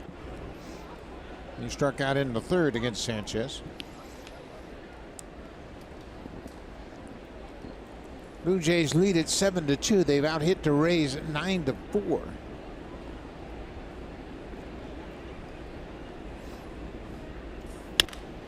Ground ball. Travis from the edge of the dirt throws to first. Quick inning for Sanchez. Took him just 9 pitches to retire the side in order. He is officially the pitcher of record in this ball game tonight.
This ball game, and you take a look at the highest OPS in franchise history after 14 games. Billy Mckinney is 3rd on the list. Well, that's part of his game.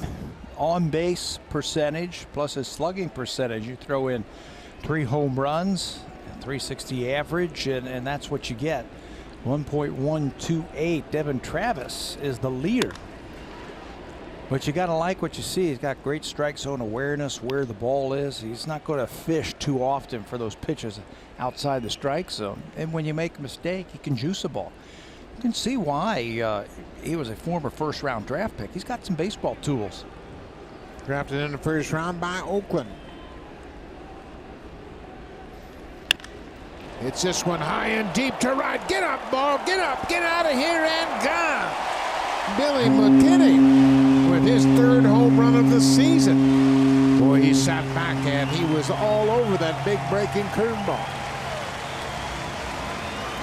Left-hander? Who cares? I can hit lefties also. classic swing. A left-handed batter waiting on that left-handed breaking ball to break right over the middle of the plate. And he lets it go. 4th home run of the season for Mckinney. Look out. That bat goes all the way over the screen and looked like it landed safely among the fans. Hopefully everybody's okay. Take another look at this home run cut by Mckinney. Yeah, he keeps his head down as well as anybody for a young player. And by that I mean coaches would tell you, hey, did you see the ball come off the bat? And you can see a ball come off the bat if you keep your head down. That fan's going to keep his head up next time a bat comes flying in there. Line past Duffy, who tried to backhand it. Came up short. Travis is headed for second. Devin Travis with 3 hits tonight.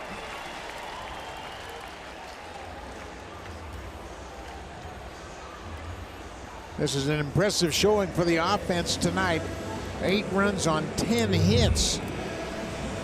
Duffy normally sure-handed. He shifted over right when that pitch was on its way, anticipating that off-speed pitch was going to be pulled down to him, but he just can't come up with it. It's a double for Travis. His 12th double of the season. Smoke goes after the first pitch, a breaking ball. Travis going back to tag.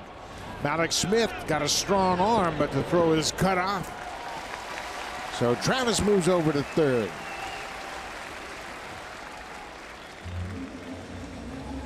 Productive at bat for Smoke as he sets up his teammate Kendrys Morales, getting that runner over to third base with a long fly ball. Now the infield has to come in. It's 8-2 Blue Jays. Travis at third, less than 2 outs, so the infield will play it at the edge of the turf.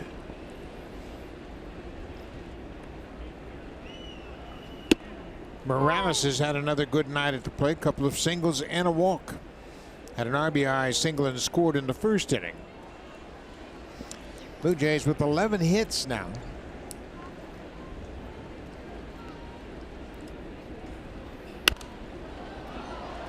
The 11 hits is impressive considering the fact that the Blue Jays were hitting 169 against the Rays for the season. That's the lowest against any opponent all year long. What to do as a manager? Your starter, a legitimate starter, gets knocked out after 2/3. Now they got to put it together.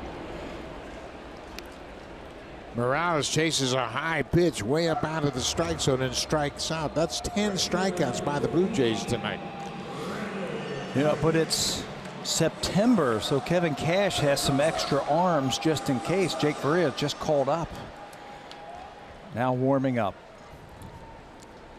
See Stan Borowski, the bullpen coach, calling down to let them know they're ready. And they've got a full house of relievers down in the bullpen for Tampa Bay.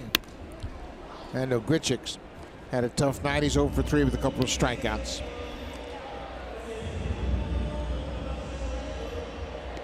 Billy McKinney's home run, his first big league home run off the lefty.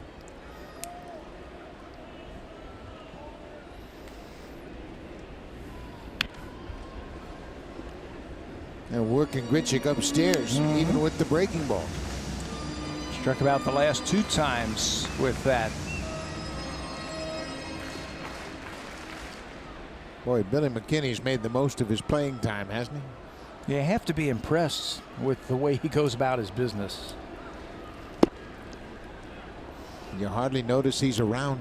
Just plays the game hard, the right way, and you start asking the coaches, hey, give me your first impressions of Billy McKinney, and they look at you and you go, I like what I see. Every one of them. Grichuk pulls it foul. He comes out every single day. He goes about his business. He's quite pleasant. Doesn't say a lot, but he's all about business. Right now he's having a chat with Justin Smoke on the bench.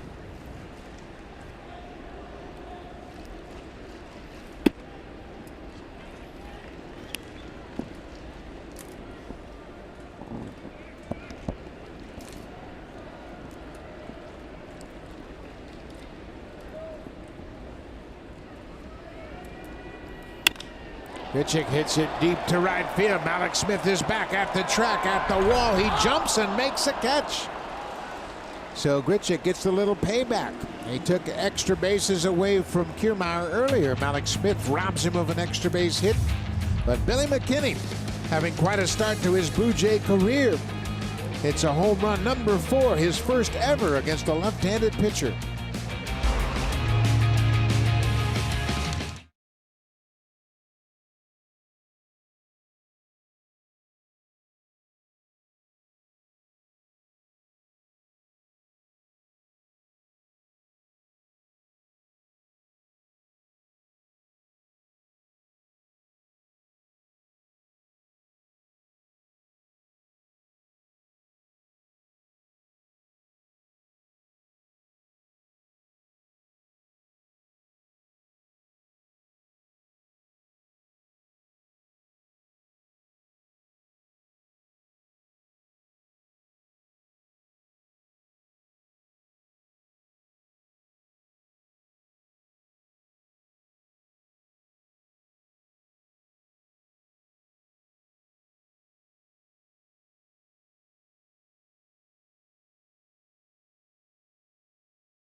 People when he got the call to the major leagues, and one of those people, well, now former Blue Jay Curtis Granderson. You see, back in spring training, Granderson took a few of the younger players out for dinner. Davis said he was honored to be a part of the dinner. It was a chance for him to be able to sit down with who he called his idol. He was able to pick up some wisdom on how to go about your business in the major leagues, on and off the field. Davis said Granderson was genuine. He shared his experiences, his challenges of being a major league player. Davis saw how he treated everyone, even in the restaurant. Quote, he never met a stranger. The advice from Granderson: be professional, philanthropy, and playing the game the right way. Buck. Great advice from one of the best, Curtis Granderson, and hopefully that's something Jonathan Davis will remember the rest of his playing days and beyond. Joey Wendell. He has grounded out the pitcher both times he's come to the plate so far tonight. Leading things off for Tampa Bay here in the 6th.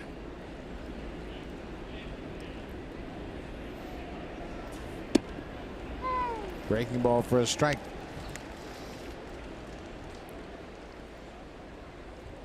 Vidal Nuno talking with his catcher. He just came off the disabled list, so his night might be over. Had some hamstring problems. Jake Faria is still warming up. 3 really good innings for Nuno.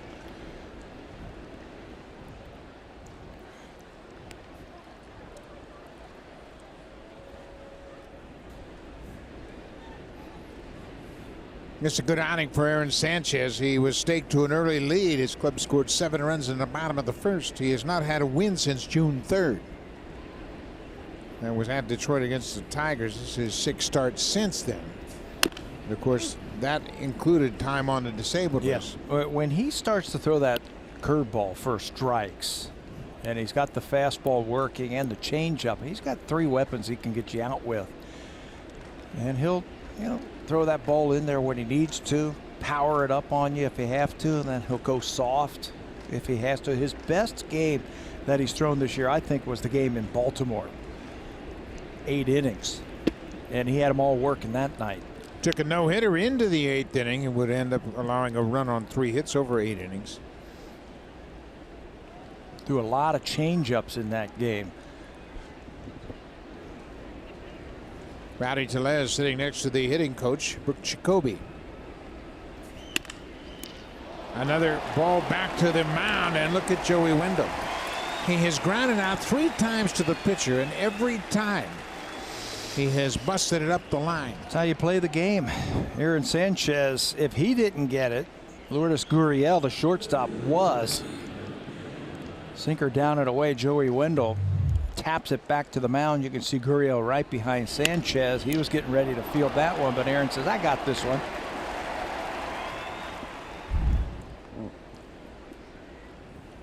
One away. Now to bring center fielder Kevin Kiermaier to the plate, but Joey Wendell, he plays it the right way. He has certainly gained the respect of his manager and coaching staff and the rest of his teammates. He's going to be in the conversation for Rookie of the Year this year.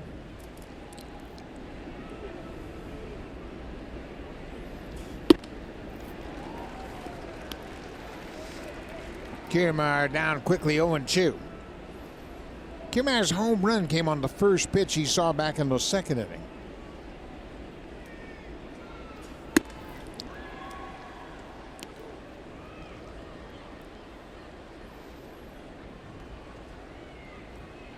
Conversation ongoing, and certainly Solez has always been thought of as a very good hitting prospect with a lot of power.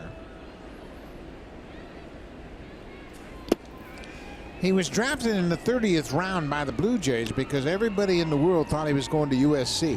He had a scholarship commitment to USC to play for the Trojans, but Blue Jays stayed on him.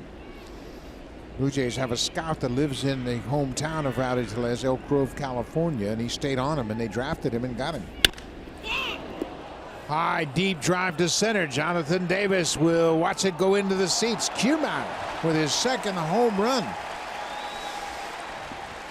He sent Randal Grichuk back to the wall last at bat. If you remember the great catch by Randal in right field, homered the first time, sent him to the wall the second time, and now that pitch out over the plate. His second home run. He's been swinging a hot bat. Last 13 games over 350. His second hit, second home run tonight.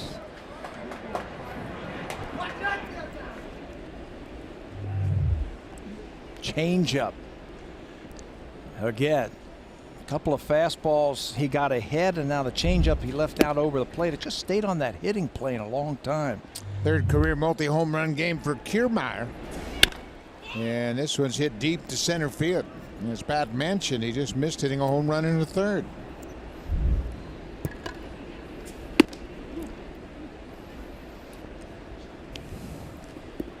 So with that home run, Ryan Tepera has started to loosen up for the Blue Jays.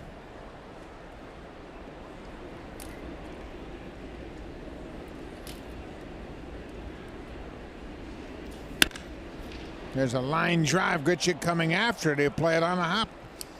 Brandon Lau has his first hit of the night. He got off to a rough start himself, but he's starting to come along as Pete Walker is going to come out, and he's going to have a talk with his starter.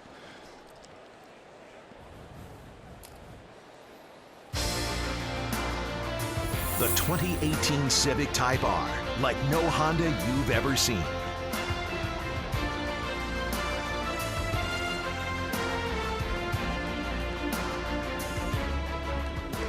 Pete Walker delivers the message to Sanchez, the entire infield and the catcher out to join in on the conversation.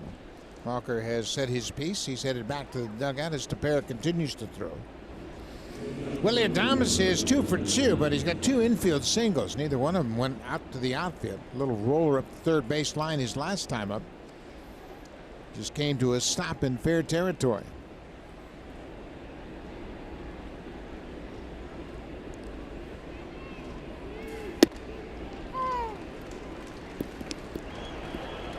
Tim Mays is up for a second time tonight.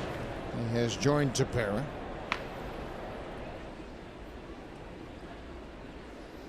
Getting close to 100 pitches now, so I'd like to see him walk off the field with his teammates. He has pitched really well up until now. The only guy who's hurt him has been Kiermaier. Aaron threw 104 pitches on the 15th of June. That's a season high. He has thrown 100 or more 3 times this season. This is his 18th start of the season.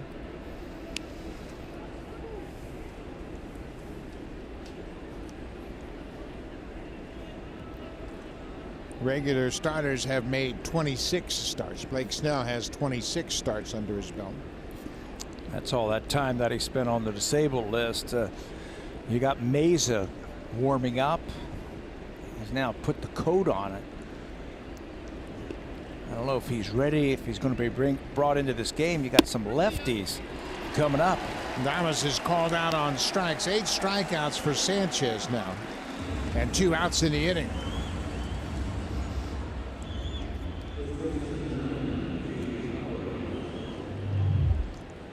Adamas got caught looking. He thought he was going to get that changeup or that hard curveball again. Blue Jays crossed him up. Big strikeout night for Aaron Sanchez. 8 strikeouts ties his season high. 3rd time he's recorded 8 strikeouts in a game. Most recently, that game against the Nationals on 15th of June.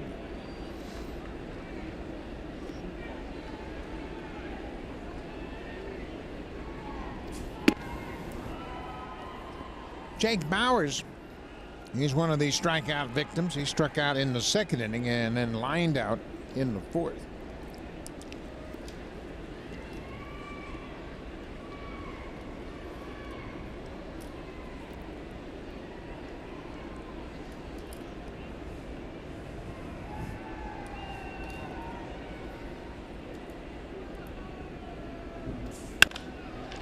Fly ball, not that deep. Jonathan Davis, the center fielder, waits on it and makes the catch that'll end the inning. Aaron Sanchez, 6 innings in the books. He walks off with an 8-3 lead. Good start for Sanchez. That might be the end of his night.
Experience with the MLB Ballpark app. Access and manage your tickets, enjoy check-in offers, exclusive content, and much more. Don't forget to download the MLB Ballpark app today. Thank you very much, Hazel May. This is the final game of this 3-game series between the Rays and the Jays. Jake Faria, 25 years old. He has been on the shelf for a while. He's not pitched since the 15th of August at New York against the Yankees. That was a start. He lasted just 3 1/3. Yeah, he made 11 starts, including 10 before that oblique injury that put him on the 60-day disabled list. They had some high hopes for Faria this year. He pitched a little bit with the Rays last year, got into 16 games, won 5 of them last year. Just recalled from their AAA team. Said this is a big month for Jake Faria. That's what his manager said yesterday. I haven't decided if he would start or he would be used as a quote opener or if he'll come out of the bullpen. Lourdes Gurriel, 3 for 3 so far. Hits that one hard but well fouled. Devin Travis has 3 hits. Gurriel has 3 hits. Kendrys Morales with the pair. Diaz and Mckinney have homered for the Blue Jays.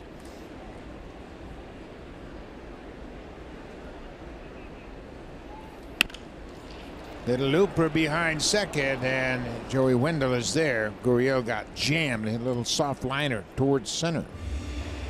One away.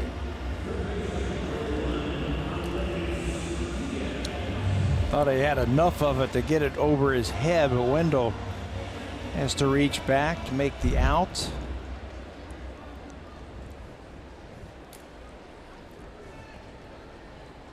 Adamas Diaz hit a 3-run home run in the first.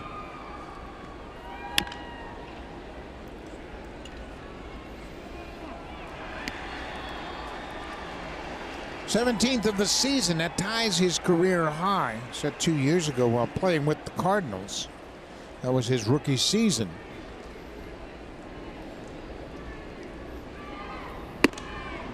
I asked him today, I said, are you trying to hit that ball over there on the right side? He's gotten a couple of hits in this series since they've overshifted against. He said, if the situation calls for it, and that situation is there's a runner on first base. Drives this one deep to right center. This ball is going to get up and go off the wall. Diaz is in at second with a stand-up double. He stayed on that pitch and drove it to the opposite field. Yeah, he wasn't trying to hit that one through the hole on the right side. He was trying to drive that ball over the outfielders. He's got some pop in that bat. Very compact swing, stays behind the ball, and launches that over the head of the outfielders. Faria with a little cutter right there is touched up for extra bases. The double is 19th of the season, along with 17 home runs. Here's Danny Jansen.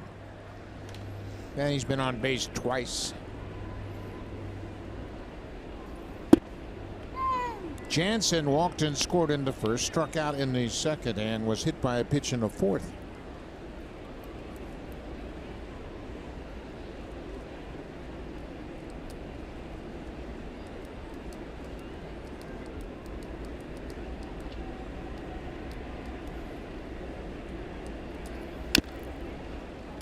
Goes after that slider.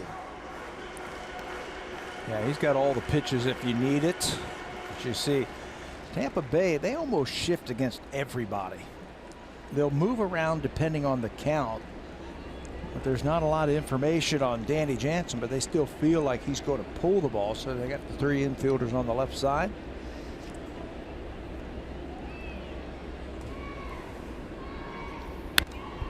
Jansen with 2 strikes had to protect the plate.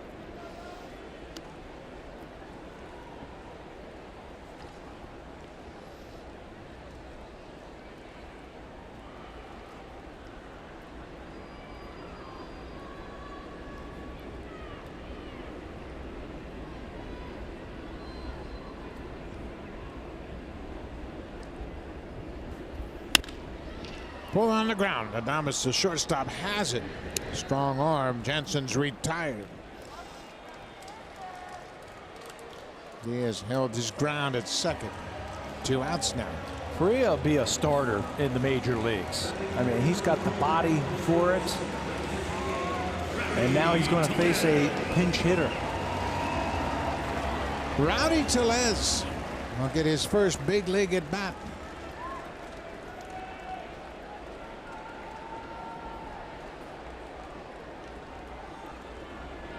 .270, 13 homers and 50 RBIs in Buffalo.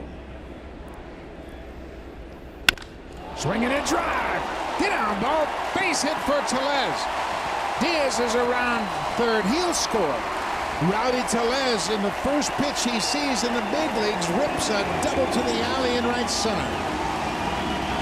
And the fans are letting them know what they think. Very happy, very proud of them. You can see Brooke Jacoby very proud of one of their young hitters. They spent a lot of time on that bench talking about it. We've been showing you that all night. He doesn't waste any time. And that's probably an emotional base hit right there for Browdy Solez. He just lost his mother. He just lost his mother. His father, Greg, was on his way to be here at this game, but he's had plane problems and wasn't scheduled to land until midnight. So he did not witness that first big league hit of his son, Rowdy. Billy Mckinney shoots one into the air in left. Brandon Lowe makes the catch. That'll end the inning, but Browdy Solez, the 11th Blue Jay to debut this season, gets a hit on his first big league pitch. An RBI double, 9-3 Jays.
Get ready for a refined travel experience. Visit 787.westjet.com to see the whole story.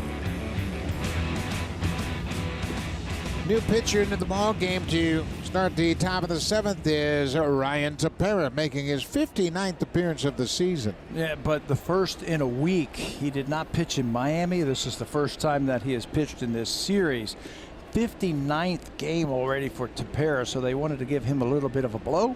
He's into the game, and so is Kevin Pilar, who will take over in center field after Browdy Solez pinch hit for Jonathan Davis. That'll bouncer back toward the mound. Shoot for the catcher is thrown out. 1 pitch, 1 out for Tepera.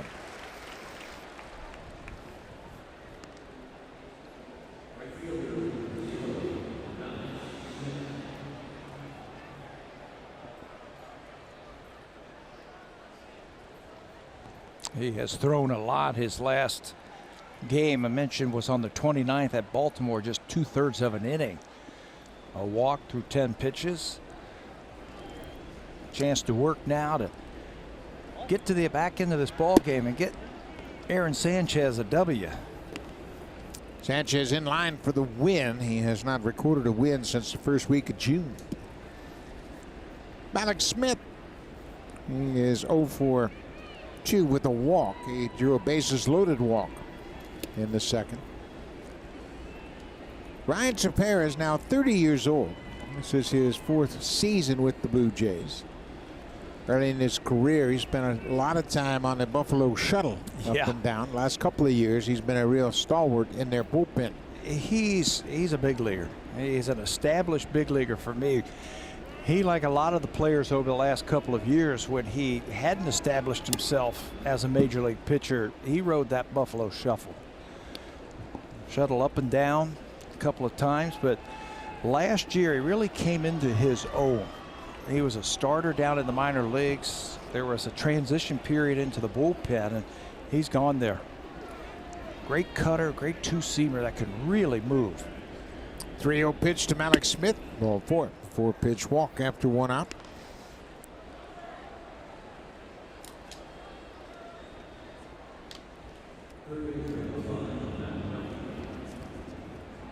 (9-3) Blue Jays, and Matt Duffy, he has a rough night going so far. 3 times up, 3 times he's struck out. Maybe the happiest guy in the ballpark to see Aaron Sanchez out of the game. He didn't have any clue against Aaron. Aaron got him 3 times. Takes the first pitch upstairs from Tepera.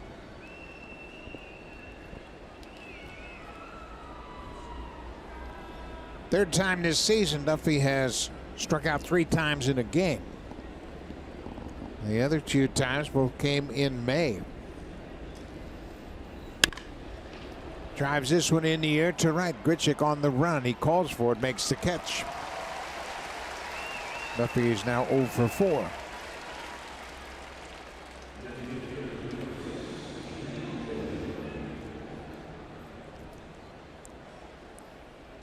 Tepera a year ago got into 73 games. Had a very good season, 7-1 with the 359 earned run average. His ERA is just about the same this season, 361. He would come in those extra inning games and shut down the opposition and give the Blue Jays a chance to win. He won a lot of games out of the pen last year for him. You pitch late into a game in a tight game and you throw up some zeros, your offense has a chance to come back and win the game, and that's what they did for him. G-Man Choi's the hitter. Takes a strike on the inside corner.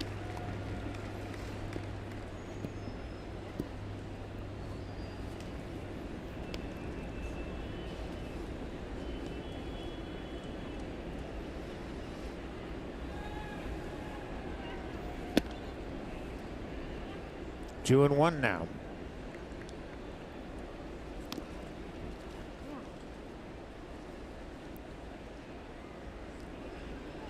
Choi signed originally with the Seattle Mariners in 2009. He was granted free agency and then signed with the Baltimore Orioles in 2015. There's a strike on the outside corner. He has played in the major leagues with the Angels, the Yankees, the Brewers, and now Tampa Bay.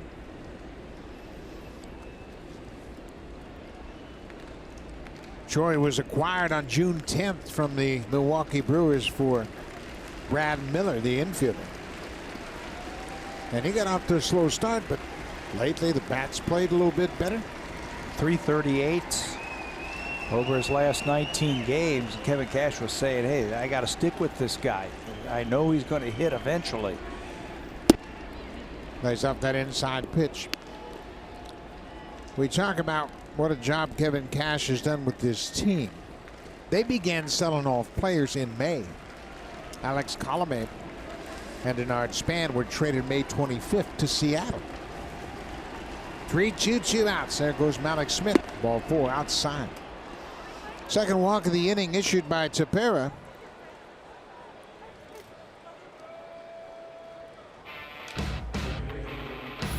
Beauty Tone is the official paint of the Toronto Blue Jays. Only available at Home Hardware. Here's how.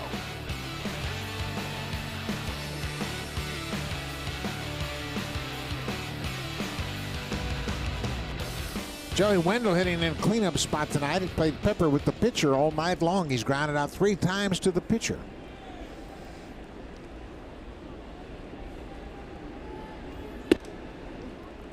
We mentioned the movement of Tampa Bay began in late May. Joy was traded in June. And Johnny Fields was lost to waivers to Cleveland. That was in July. Then they traded Matt Andriese in July to Arizona. They picked up Michael Perez in that trade.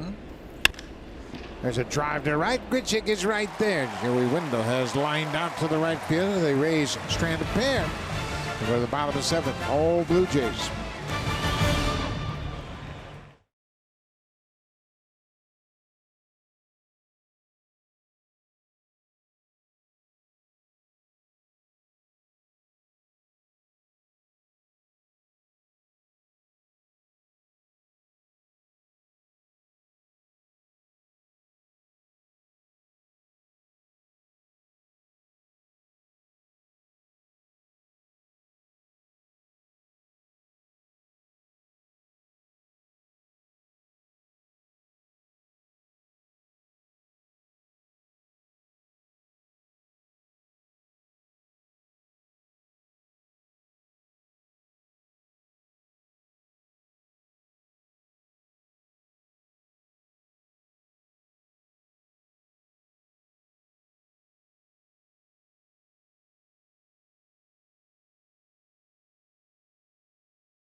first major league at bat, and it has been an emotional year for Solez, who lost his mother Lori to cancer just 2 weeks ago.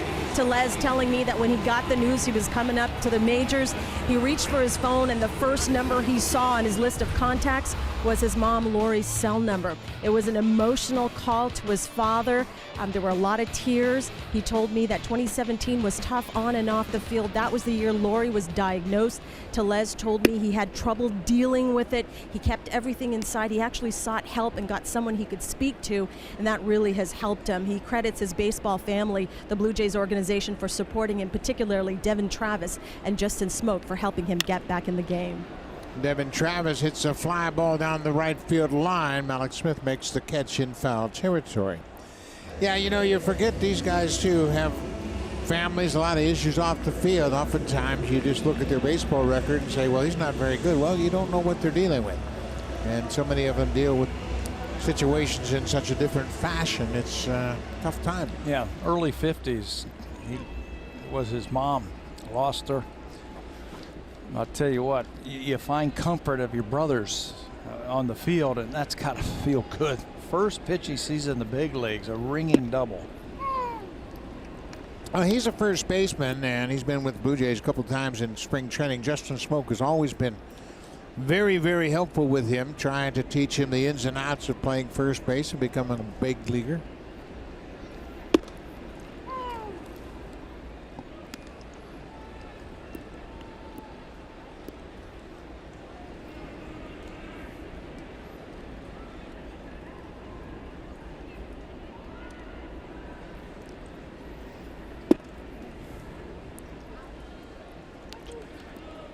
Andrew Velasquez comes into the ball game and takes over at second base for Joey Wendell. He is out in shallow right field in this shift against Smoke.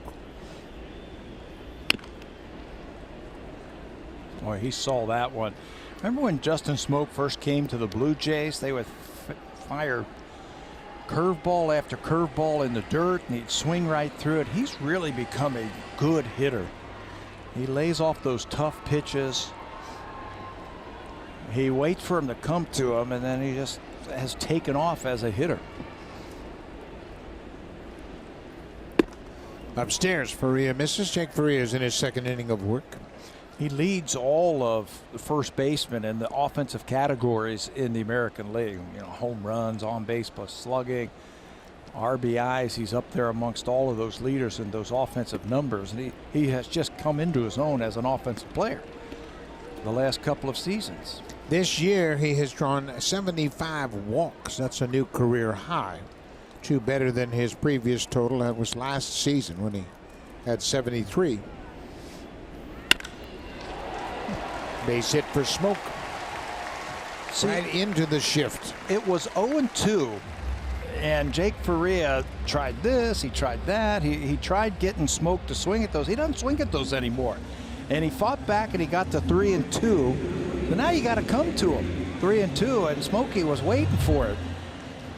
A little four-seamer. That's right where he likes it, out in front of him, and he's lucky that ball didn't leave the yard. Crisp liner into right field. It's a 14th hit for the Blue Jays tonight. Kendrys Morales has a pair.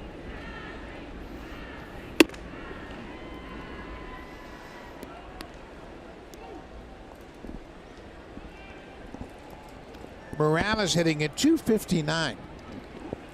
He has really hung in there and has got his batting average up near his career batting average. Boy, in April and May, you didn't think it was going to get that high. Blue Jays had a couple of guys this year. A few players get off to really rough starts. Morales goes the other way and beats the shift with his third hit of the night.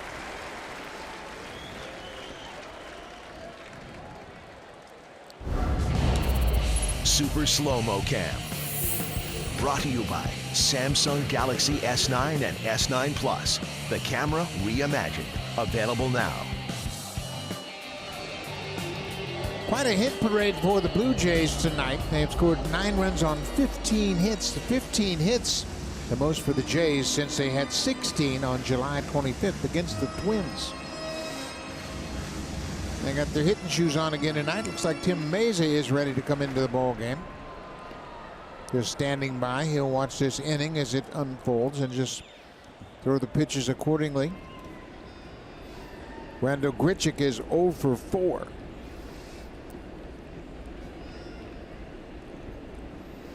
I was mentioning that Morales got off to a rough start, and so did Randal Grichuk, and I kept saying it's a long year. You're going to have so many more at bats, and the first month, first 6 weeks of the season is not going to define who you are. The season's just too long. There's too many games, too many opportunities. Just get out there. You know you're going to get hot. You've done it before at the major league level, and both of these players have come on with a vengeance offensively. Breaking ball for a strike. It's 1-1. Randal Grichuk came into this game with 350 at bats. We mentioned he spent some time on the DL with a knee injury.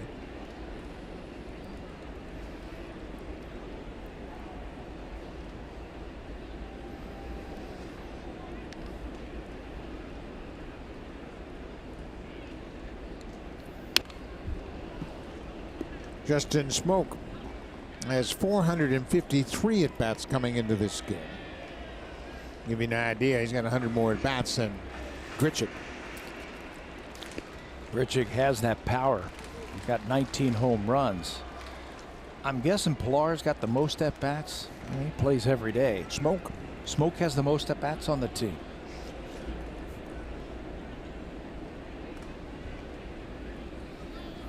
Ball in the dirt. Yeah, Smokey came in with 453 at bats. He has 5 tonight, so he's up to 458. Kevin Pilar, who just came to the game defensively, has 446.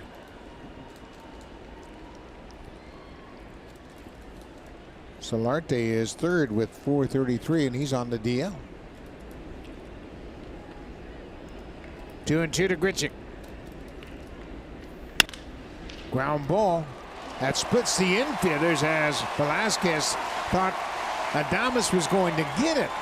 Miscommunication up the middle, and Grichuk picks up an RBI single. Yeah, for some reason Adamas stopped going after that ball.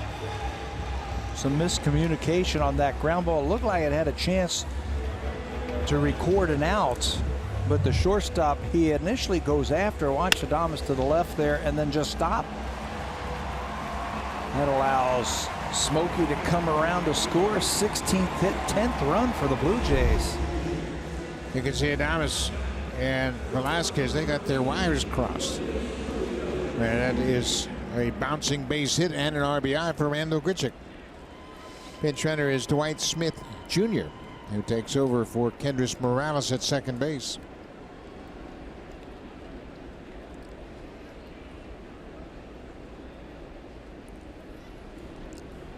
Lourdes Gurriel 3 for 4.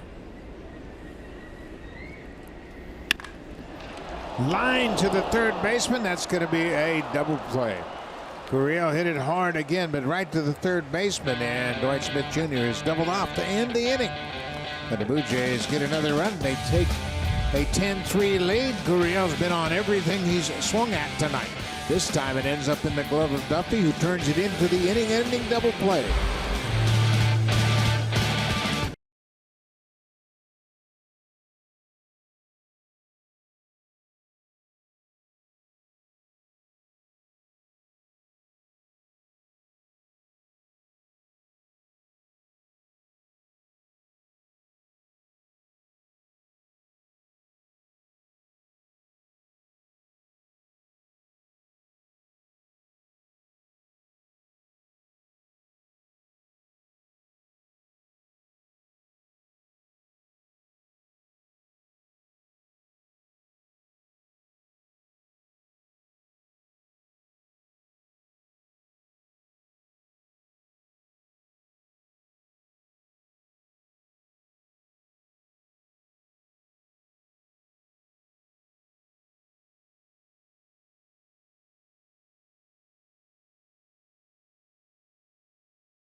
Green chairs in the TD Comfort Zone are guests from one of TD's community partners. Hope everybody's enjoying the ball game. And tomorrow, don't forget the Blue Jays welcome Cleveland to town as they continue this homestand September 6th to the 9th. Then it's a familiar foe, the Tampa Bay Rays, once again here at Rogers Center for the 20th to the 23rd. And then the World Series champion Houston Astros close out this final homestand of the 2018 regular season. Buck. Thank you very much, Hazel. As Tim Mesa comes in, he is making his 26th appearance. Ryan Tepera had a couple of walks in a clean inning. So now it's Mesa. Those are all career highs for Mesa. The innings pitched, the games this year. His second year in the big leagues, he's been up and down a few different times. He's been throwing the ball much better. I asked him about that. He says, I think my slider's been a little bit more consistent lately. My fastball command has been a little bit better. Second time that we have seen Tim in this series against Tampa. Kevin Kiermaier, 2 home runs tonight, just missed a third back in the 3rd inning. Hit one up against the fence in right.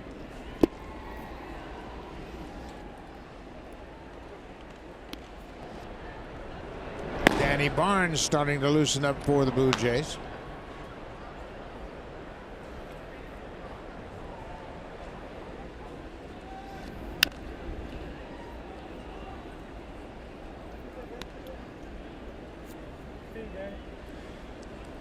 One and two to Kevin Kiermaier. This is the batter that Mesa really needs to bear down on and get the lefties out first and foremost. I think it's an open audition. I think this month right now, an open audition for some of these players for next year. There's going to be a left-handed reliever's job open up, and he might be the guy. He's got the stuff, I think, to do it. Jose Fernandez, also a left-hander, has pitched okay in limited action since coming up. Kiermaier late getting out of the way of that one. Trying to hang in there against that Mesa slider, and he almost stayed too long. Yeah, he knows it's coming. That slider, it's sharp, and it's a late breaker. He almost walked right into that fastball up and in.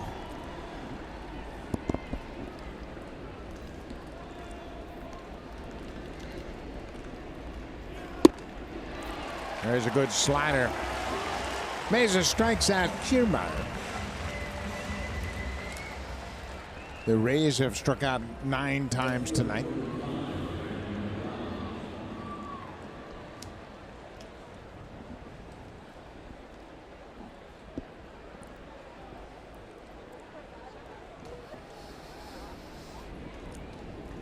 Brandon Lau had a base hit to right field his last time up. Tampa Bay has just 6 hits. Popped up down the left side. Billy Mckinney over into foul ground, stays with it, makes the catch.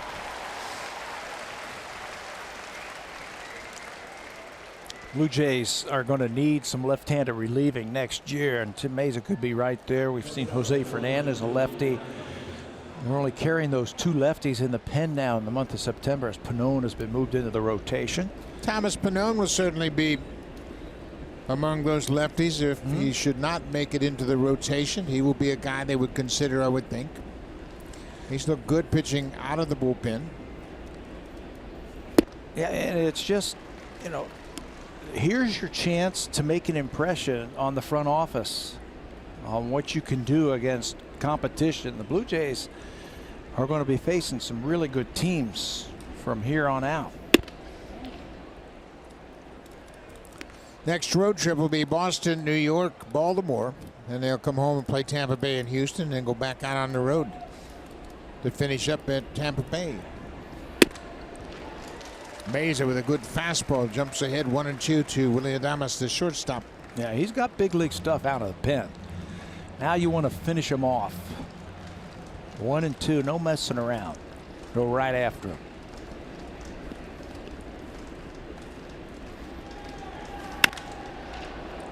High fly ball, right field. Grichuk's got plenty of room in front of the 375 sign there, makes the catch. Good inning for Tim Mesa. 3 up, 3 down. We'll go to the bottom of the 8th. The Blue Jays have a 10-3 lead. Now time for a Blue Jays Central update. Here's Jamie Campbell with Kevin Barker from the Samsung Broadcast Studio.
Of Rogers Blue Jays baseball partnership, it may not be reproduced or retransmitted in any form, and the accounts and descriptions of this game may not be disseminated without the express written consent of Rogers Blue Jays baseball partnership. Browdy Solez with a big swing coming off the bench, hit a double in his first big league at bat. First big league pitch that he's not wasting any time. I saw that one other time. Jay Bell hit the first pitch he saw in the major leagues. Jay Bell, yeah. Hit it for a home run. Oh, yeah? First pitch he ever saw. It was against Bert Blyleven in Minnesota. And Jay tried to get the ball back as that ball is hit right back to the mound. Drive of the game brought to you by the 2018 Honda Odyssey. With available Honda Vac, it always bats cleanup. Well, we were just talking about it. Now we're going to show it to you. The first pitch that Browdy Solez sees in the big leagues. He splits the outfield for an RBI double. Congratulations to him. You can stand out there and feel very good about yourself after that RBI hit. Tonight's drive of the game. Danny Jansen lays off the first pitch. Browdy Solez joins Al Woods as the only player in franchise history to get a pinch hit RBI extra base hit in their first major league at bat. It's only happened twice in franchise history. That's awesome. Evan Travis has been a terrific supporter of Browdy Solez through this hard time with his family, mother passing away a couple weeks ago.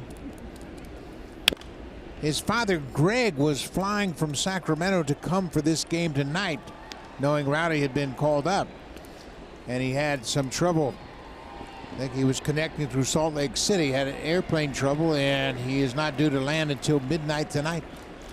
That's unfortunate. He couldn't be here to witness it firsthand. I hope he was watching. Ground ball to third. Duffy has it. Across the diamond, Jansen's retired. Well, you know he was sitting in the airport more than likely and saw the box score, if nothing more. Hopefully he was streaming it and he could watch it on his phone. Nothing like getting your first big league hit.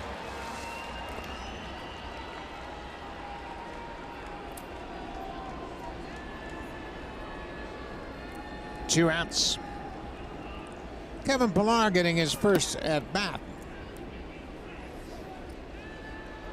I first met Browdy Solez as a senior in high school. He's from your hometown, right? He went to the same high school I went to, as he's quick to say, about 50 years prior to him. It's a little bit, 50 years difference. High fly ball to center field. Kiermaier, the center fielder, waiting on it, and Pilar's retired. We'll go to the ninth, 10-3. It's not a save situation, but Ken Giles hasn't pitched for a while, so it looks like he's coming on to work the ninth.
Presented by Honda at the Model Clearout event. The real victory lap is the drive home.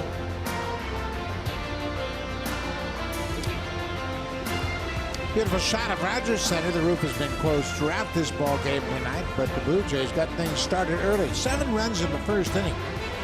That matches their season high. It's the first time they have scored 7 runs in the first inning since 2014. Ken Giles will try to wrap things up here in the ninth. Last time out, he picked up the save in Miami with a solid inning and a walk. There are the numbers all told. Picked up from Houston right at the trade deadline. 46 games for the hard-thrown righty. Jake Bauers, the first baseman, goes after the first pitch. Fouls it out of play. Tim Meza had a nice inning of work. 3 up, 3 down with a strikeout. Aaron Sanchez in line for the win.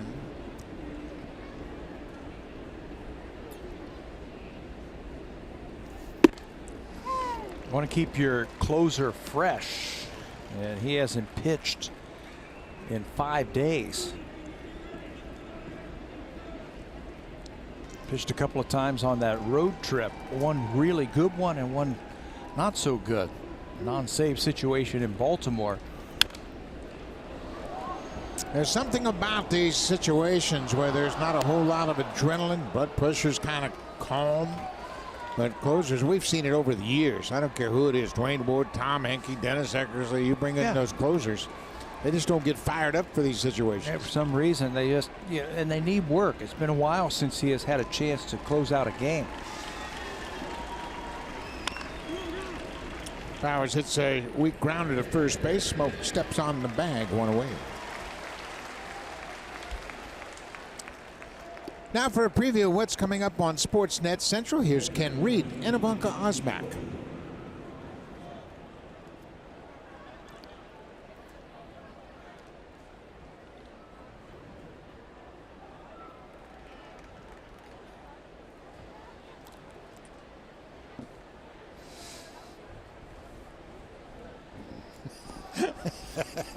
I know, I even remember that one, Ken.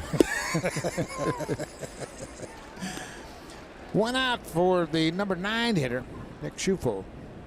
Schufo got his first big league hit back in the 2nd inning. Hit a line drive right back to the pitcher's mound. Aaron Sanchez knocked it down, but Schufo was able to reach Chaw's got the good slider tonight. Yep. He's always had the great fastball. 97. Blue Jays have 2 players now from the Roberto Osuna trade on the roster. David Pollino was activated today by the Blue Jays. He's a big, hard-throwing right-hander. Travis throws to first. Schifffo's retired, 2 outs.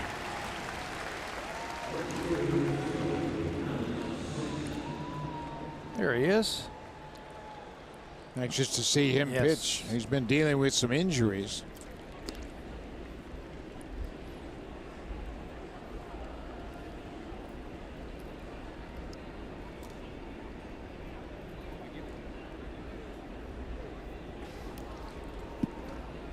Malik Smith, he has walked twice. He's officially 0 for 2.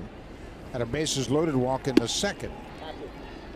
2 outs. Blue Jays trying to finally win one against Tampa Bay. The Rays are 9-2 this season against the Blue Jays. This will be the 3rd win for the Jays.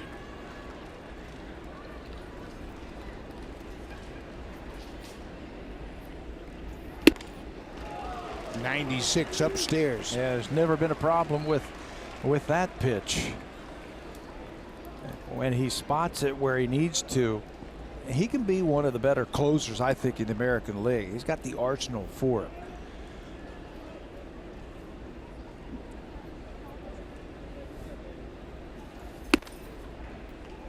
Missed with that fastball at 97. 2-pitch pitcher like so many closers. With that hard slider. Browdy Solez became the 11th Blue Jay to make his major league debut this season. And he made it special. Hit an RBI double on the first big league pitch he ever saw.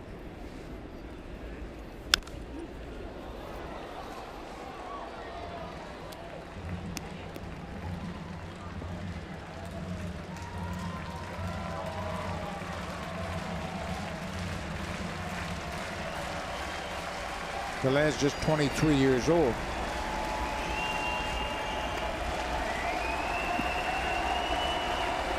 $17,872 tonight here, making a little noise.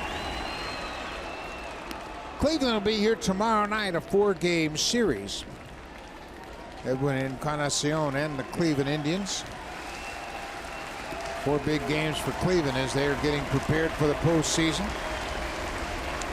Yeah, they've already got the Central Division wrapped up, I think. They're just getting ready for the postseason. Diaz to his left. Nice play. What a way to end the game for Adamas Diaz. Adamas hit a home run in the first inning, a 3-run shot. Finishes it up for the Blue Jays with a nice defensive play. Browdy Solez with his first big league hit. Blue Jays lost the first 2 games in this series and scored 1 run. Well, they came out bats ablazing. 16 hits, 10 runs they drop on the Tampa Bay Rays. Aaron Sanchez wins for the first time since the first week in June. A very good all-round game from all participants tonight for the Blue Jays. Blue Jays win it 10-3. We'll be back tomorrow night, first of 4 games against the Cleveland Indians. Thanks for watching, folks. Have a great night. Stay tuned. Here's Sportsnet Central with Ken Reed and Ivanka Osman.